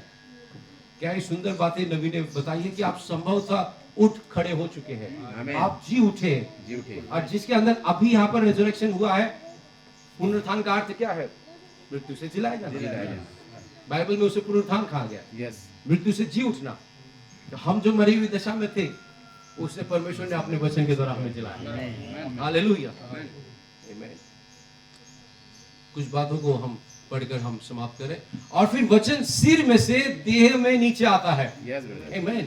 अब जब देह का समय था तो वचन आप सिर में से होकर देह में आता है। आमीन। वचन आप सिर में से होकर देह में आता है, दुल्हन में सिर में से होकर देह में आता है। तो जरूरी था कि सिर दिखाई दे। यस यस यहाँ पर क्लाउड पिक्चर नहीं है, आपके पास सब जगह होना चाहिए। आप देखते सिर में से होकर देह में आए, और फिर वचन सिर में से देह में नीचे आता है। देह तैयार हो गई थी, 7वां कलीसिया काल था। आमीन। इसके आगे और कुछ नहीं था, इसलिए सिर में से होकर वो देह में नीचे उतर कर आया। आमीन। ये क्या बात है? ये वही वचन है, इसमें ना कुछ जोड़ा या ना घटाया जा सकता है। इसलिए 7 मोहरें क्या थी? नबी बताते 7 मोहरों का जो भेद था, प्रकाशित वाक्य से उत्पत्ति तक जो लिखी हुई बात थी, उसी का खुलासा है। आमीन कुछ नई बात नहीं है। किसी ने आकर कह दिया भविष्यवक्ता को कि आप जो प्रकाशन प्रचार करते हैं, इससे प्रकाशित 23 अध्याय लिखा जा सकता है। क्या आप समझ सकते हैं? पवित्र आत्मा की प्रेरणा में होकर उसने कहा कि प्रकाशित वाक्य का 23 अध्याय लिखा जा सकता है। यस लेकिन इससे भाई बहन फूले नहीं समाये।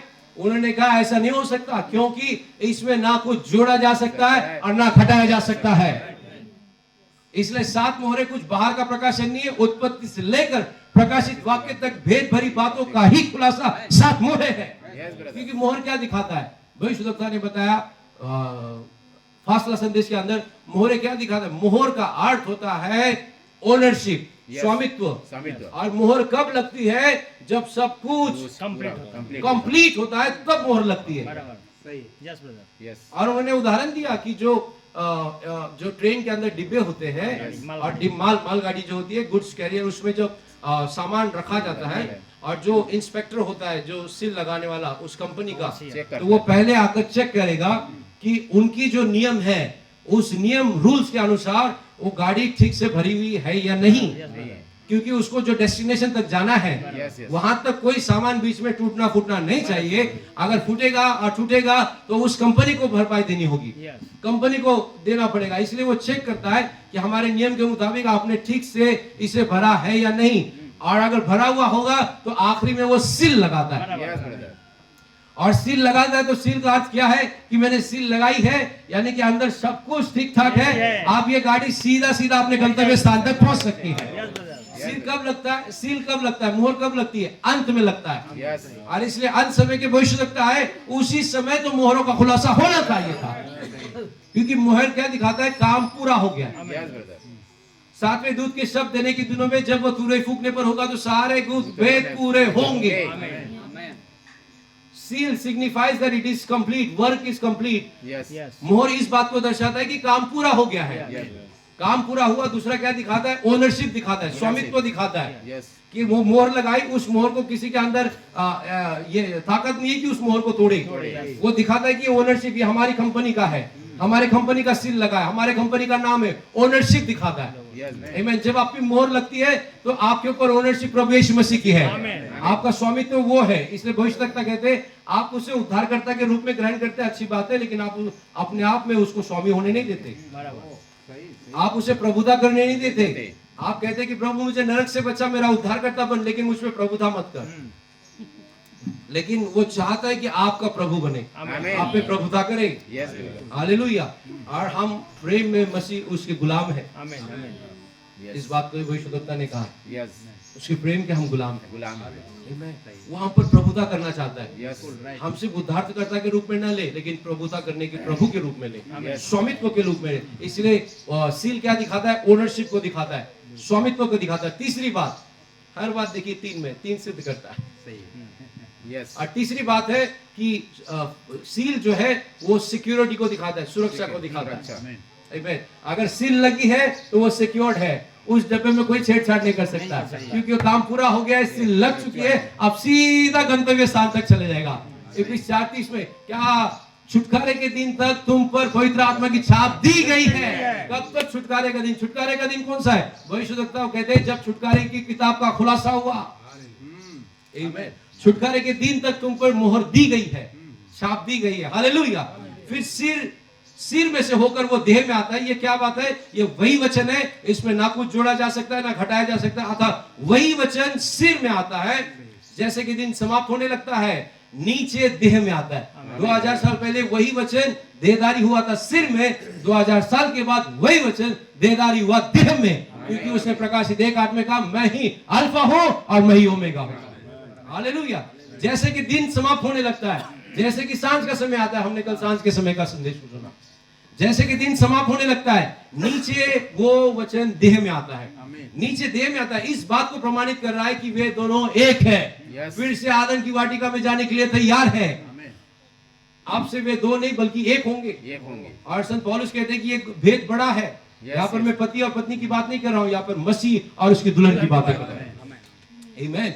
वे उसके मांस में के मांस है, उसके वचन के वचन है, उसके जीवन में के जीवन है, उसकी आत्मा में आत्मा है। आमीन। आप इस बात को कैसे जानते हैं? ये उसी बात की गवाही देता है, उसी फल को, उसी वचन को लेकर आता है। आमीन। मसीह को प्रकट करता है, उसी जीवन को, उसी परमेश्वर को, उसी आत्मा को, उसी वचन को प्रकट करता है, उसी पुस्तक को प्रकट करता है। हालेलुया। जब वो सिर नीचे उतर कर आया तो उसी पुस्तक को प्रकट करता है।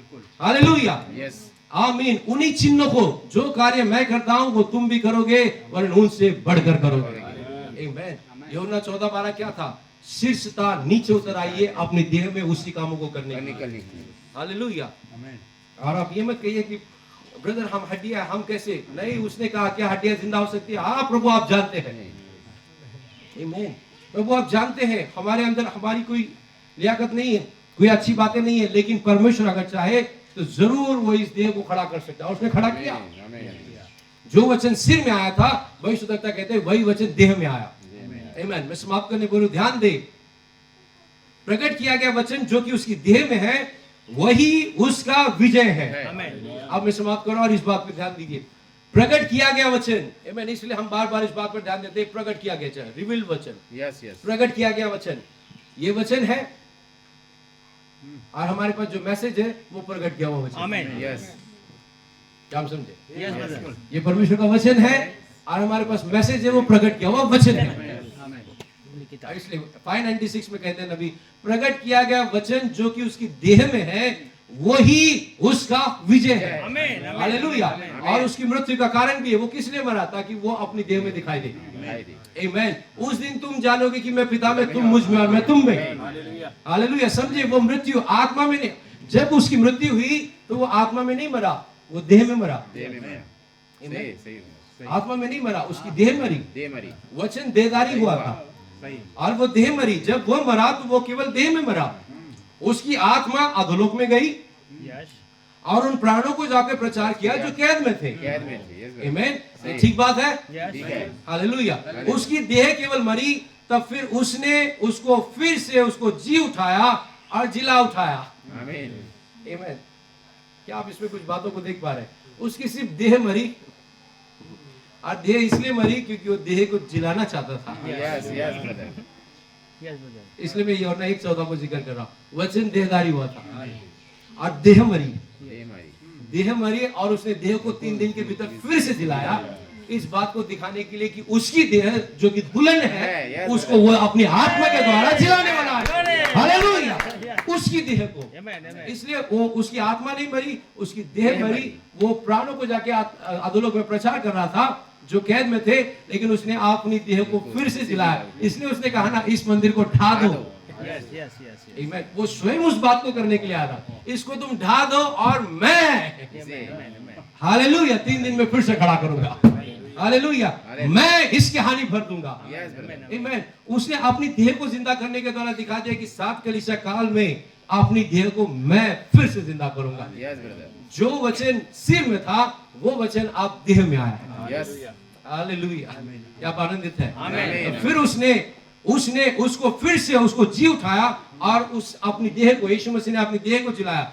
जिला उठाने का अर्थ है, जिला उठाने का अर्थ है कल शाम का संदेश। यस यस स्टोर करना।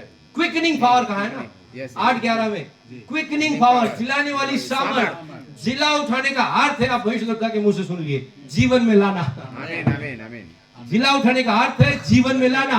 ये देह को क्या किया? यदि उसी का आत्मा जिसने मसीह को मरे वो में से जिलाया, आमीन, यदि तुम्हारे अंदर वास करता है तो तुम्हारी नश्वर देह को भी फिर से जीवन में लाएगा। और जीवन कौन लेकर आता है? 3 नशे चढ़ी, मांस चढ़ा और खाल भी चढ़ी, लेकिन जब सांस फूकी तब जीवन आया और वो एक मान सेना हुई। Yes brother hallelujah. सही है। और जिला उठाने वाली सामर्थ रोमियो 8:11। हालेलुया। Yes. फिर जिला उठाने का अर्थ है जीवन में आना। और जीवन में आने के लिए उसने भविष्यद्वक्ता को भेजा।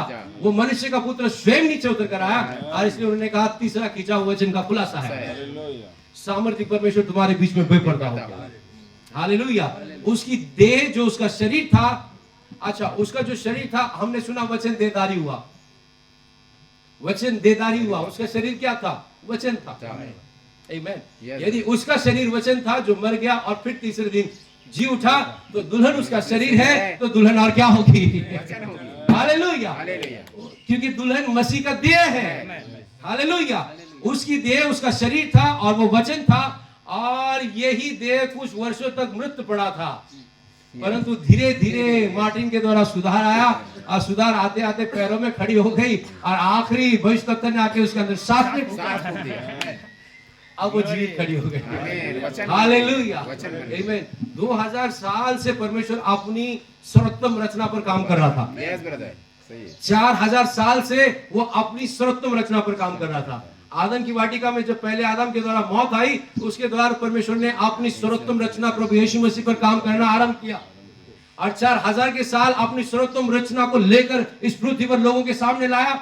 हालेलुया। Yes. और आपने उस कहानी को सुना है कि माइकल एंजेलो ने जब मूसा की उस मूर्ति को बनाया, यस यस सबसे बड़े मूर्तिकार थे माइकल एंजेलो ने, और उनके अंदर जो मूसा की छवि, मूसा का चित्र का जो प्रेरणा मिली, और उन्होंने कई साल बैठकर उस चट्टान में मूर्ति को खोदा और मूर्ति जब बन गई और हुबहू मूसा के जैसे दिखने लगी, तो माइकल एंजेलो के हाथ में जो हथौड़ा था, जिसके जरिए चीनी के जरिए वो मूर्ति को तैयार करना था, उसी हथौड़े को लेकर घुटनों पर मारा और कहा, हे मूसा बोल। Yes. Yes. हालेलुया। क्यों उसे मारा? क्योंकि उसे ऐसा लगा कि बिल्कुल जो मूसा की प्रेरणा के द्वारा तस्वीर देखी थी वो आंखों के सामने दिखाई दी, Yes. और वो सर्वोत्तम रचना थी। और जैसे ही उसने उसे घुटनों पर मारा और कहा बोल, हालेलुया, Yes. और तुरंत ही उसके घुटने से एक टुकड़ा गिर गया। Yes. Amen. Yes, brother. और टुकड़ा गिरने के बाद ऐसा लगा कि अब ये तो जो इतने वर्षों से काम किया था इस मूर्त को बनाने के लिए, इस मूर्ति को बनाने के लिए, आप तो ये बिगड़ गई। लेकिन सर्वोत्तम रचना में नबी कहते हैं ये जो क्या कहेंगे, मिस्टेक, गलती हुई, ये जो यहाँ से भाग निकला, आमेन, उसके घुटनों से, और लोगों के नजर में दिखाई दिया कि ये मूर्ति अब बेकार हो गई, लेकिन इसी ने इसको सर्वोत्तम रचना बना दिया। Amen. Amen. वो जो टुकड़ा निकला, Yes. गिर गया, इसी के कारण वो सर्वोत्तम रचना बन गई, क्योंकि टुकड़ा प्रमाणित कर रहा था कि ये इतनी हुबहू मूसा के जैसे दिख रही थी कि उसने कहा मूसा को। Yes. हालेलुया। Hallelujah. Hallelujah. इसलिए वो सर्वोत्तम रचना बन गई, क्योंकि उसे मूर्ति तक नहीं थी, उसे लगा कि ये हुबहू मूसा ही है। आमेन। और अगर और प्रभु और हमारा जो यहोवा परमेश्वर अपनी सर्वोत्तम रचना पर 4000 साल से काम कर रहा था, और 4000 साल से काम करने के बाद जब वो वक्त आया कि कुंवारी से गर्भवती हुई, और कुंवारी गर्भवती होने के बाद पुत्र को जन्म दी, और वो पुत्र मत्ती 17 अध्याय में हम देखते पहाड़ पर जाने के बाद, हालेलुया, वहां पर एली और मूसा दिखाई दिए, और वहां पर स्वर्ग से आवाज आई कि ये मेरा प्रिय पुत्र है, तुम इसी की सुनो। ये मेरा प्रिय पुत्र है, तुम इसी की सुनो। अगर आपको सुनने के लिए कहा है तो उसे बोलना जरूरी है। Yes, brother. इसी की सुनो तो वो बोलेगा, तब तो आप सुनेंगे। और उसे बोलने के लिए कलवरी क्रूस पर मारा गया। मारा गया. बोल हालेलुया। Hallelujah. उसे उस सर्वोत्तम रचना को वहां पर मारा गया, Yes, brother. और जब मारा गया तो उसमें से क्या निकली? एक दुल्हन निकली। Amen. हालेलुया। Hallelujah. आमेन। जैसे उसे मारा गया जिसके ऊपर 4000 साल से काम हो रहा था, और 4000 साल से जिस पर काम हो रहा था, जो प्रभु यीशु मसीह थे, जो सर्वोत्तम रचना थे, उन्होंने पुराने नियम को पूरा किया। Yes, brother. और भविष्यवक्ता कहते फिर उसके बाद से 2000 साल में समाप्त कर रहा हूं, 2000 साल से परमेश्वर और एक सर्वोत्तम रचना पर काम कर रहा था। Yes, वो उसकी yes. दुल्हन थी। Amen. Amen. 7 कलीसिया कालों में से होकर अपने लिए एक दुल्हन को तैयार कर रहा था, और ये सर्वोत्तम रचना को भी कलीसियों में से मार के दुल्हन को बाहर निकाला था। Yes, yes. सबसे पहले उसने यूसुफ को मारा, अपने भाइयों से Yes. अलग किया। क्यों यूसुफ को मारा? क्यों भाइयों से अलग किया? क्योंकि यूसुफ वचन था। Yes, yes. पहला। दूसरा, उसने यीशु मसीह को मारा, यीशु मसीह को भी अपने भाइयों से अलग किया, क्रूस पर मारा। क्यों मारा? क्योंकि यीशु मसीह वचन था। वचन था. तीसरा, दुल्हन को कलीसिया में से मार के बाहर निकाला, क्योंकि दुल्हन भी वचन है। Amen. Hallelujah, brother. सर्वोत्तम रचना। प्रभु. आमेन। इसलिए तो वो कहते हैं अल्फा ही ओमेगा Omega है. आमेन। Yes. वो जो अल्फा में था वो अब ओमेगा में। सर्वोत्तम रचना को पढ़िए। Yes, yes. Amen. Amen. तो एक सर्वोत्तम रचना उसने जिस पर वो काम कर रहा था वो उसकी दुल्हन है। Yes. आमेन। और दुल्हन को क्या कहा? बोल। बोल. और इसलिए भविष्यद्वक्ता कहते हैं 7वें भविष्यद्वक्ता के तले दुल्हन आखिरी युग के लिए आखिरी आवाज आज है। है. Amen. और इसलिए 8 से 11 में कहा कि इस पुस्तक को ले और खा, खा। और खाने के बाद मधु में मीठा लेकिन पेट में कड़वा होगा, और उसके बाद क्या करना होगा? तुझे राज्य पर फिर से भविष्यवाणी करनी होगी। क्या हम समझ पा रहे हैं? दुल्हन एक सर्वोत्तम रचना है। Amen. Amen. आमेन। क्योंकि जो सिर में उतर आया था वही देह में उतर देह में आया। उतर आया। नबी कहते हैं सिर और देह अब एक हो गए। ये हो गए. आमेन। Amen. हम कैसे समय में पाए जा रहे हैं? हालेलुया। मैं सोचता हूँ कि ये प्रकाशन जितने की हमारी सीमित बुद्धि है, हम कोई भी इंसान कितना भी ज्ञानी बनने का अगर कोशिश भी करे, साइंटिस्ट जहां तक पहुंच सकता है, सब कोई एक सीमा में है, एक सीमित है। जितना परमेश्वर ने दिया है उसके बाहर हम उसे नहीं समझ सकते। नहीं समझ. सीमित बुद्धि से असीमित परमेश्वर को समझ नहीं सकते जब तक कि उसका प्रकाशन ना आए। Yes, brother. और इसलिए ये प्रकाशन इतना गहरा है जहां तक हम शायद हम यहाँ पहुंच पाएंगे। सही बात। हमारे विचारों में और उसके विचारों में कितना अंतर है जमीन आसमान. आप जानते हैं। हमारे विचारों में और उसके विचारों में जमीन जितनी आसमान से ऊंची, आसमान जितना ऊंचा है उतना ही अंतर है। आपके विचार कभी परमेश्वर के विचार हो नहीं सकते, इसलिए आपके विचारों के अनुसार, आपकी प्रार्थनाओं के अनुसार वो आपको नहीं देता है, उसकी मर्जी के अनुसार देता है। आपको जरूरत होगी कार की, लेकिन उसे पता है कार देने के बाद आपका एक्सीडेंट हो जाएगा तो आपको बाइक नहीं चलाएगा। Yes, brother. वो अपनी मर्जी के अनुसार देता है। क्या हम समझ रहे हैं? मैं उदाहरण दे रहा हूँ, हमारी सोच और उसकी सोच में अंतर है। आमीन। सही है। मूसा ने सोचा मैं फिरौन की राजगद्दी में बैठा हूं, मेरे पास एजुकेशन है और मेरे पास सैन्य का शिक्षा है, डिफेंस में मैं ट्रेनिंग लेके आया हूं, मैं इस ट्रेनिंग के द्वारा, शिक्षा के द्वारा इस्राएल लोगों को बिल्कुल बाहर निकाल सकता हूं, मेरे पास पूरी टेक्निक है और टैक्टिक्स है कि कैसे मिलिट्री के द्वारा काम किया जाता है और मैं तो कमांडर हूं। लेकिन उसकी कमांडरशिप और उसका कैप्टनशिप और डिफेंस की नॉलेज सब खत्म करने के लिए प्रभु ने भेंट चढ़ाने लगा और 40 साल लिए, जितना 40 साल में मिस्र की शिक्षा ली थी और 40 साल लेके शिक्षा को निकाल दिया और फिर आखिर में कहता है प्रभु मैं तो तोतला मैं कैसे जाऊं? और हाथ में क्या दी? हाथ में एक लकड़ी थी। अब तू जा, और वो लोग पूछेंगे तुम्हें क्या बताओ, मैं जो हूं सो हूं। वही कहा है। क्या हम समझ सकते? प्रभु जो चाहेगा वही हमारे लिए कराएगा।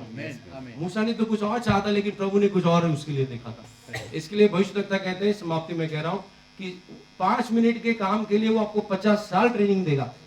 यस ब्रदर, सही है। अब 5 मिनट की ट्रेनिंग के जरिए 50 साल का काम पूरा कराएगा आपसे। बराबर सही है। आमीन। आमीन आमीन। हालेलुया। यस ब्रदर, सही है। किसी सेवक को 50 साल ट्रेनिंग देगा सिर्फ 5 मिनट का काम करने के लिए, फिर उसको उठा लेगा। उठा लेंगे। और किसी सेवक को 5 मिनट ट्रेनिंग देगा और उससे 50 साल का काम लेगा। ये सब उसके हाथों में है। Yes yes. इसलिए हम खुदा की सिद्ध मर्जी में पाए। आमीन आमीन। हालेलुया। क्या हम ताली बजा के प्रभु को धन्यवाद देंगे? आइए हम अपने स्थान में खड़े हो जाएंगे। अद्भुत संदेश है। हालेलुया। क्या हम उस गीत को गाएंगे, मेरे खिलाफ कुछ भी नहीं? आमीन। आनंदित होकर प्रभु ने हमें नियोजित ठहराया। आमीन।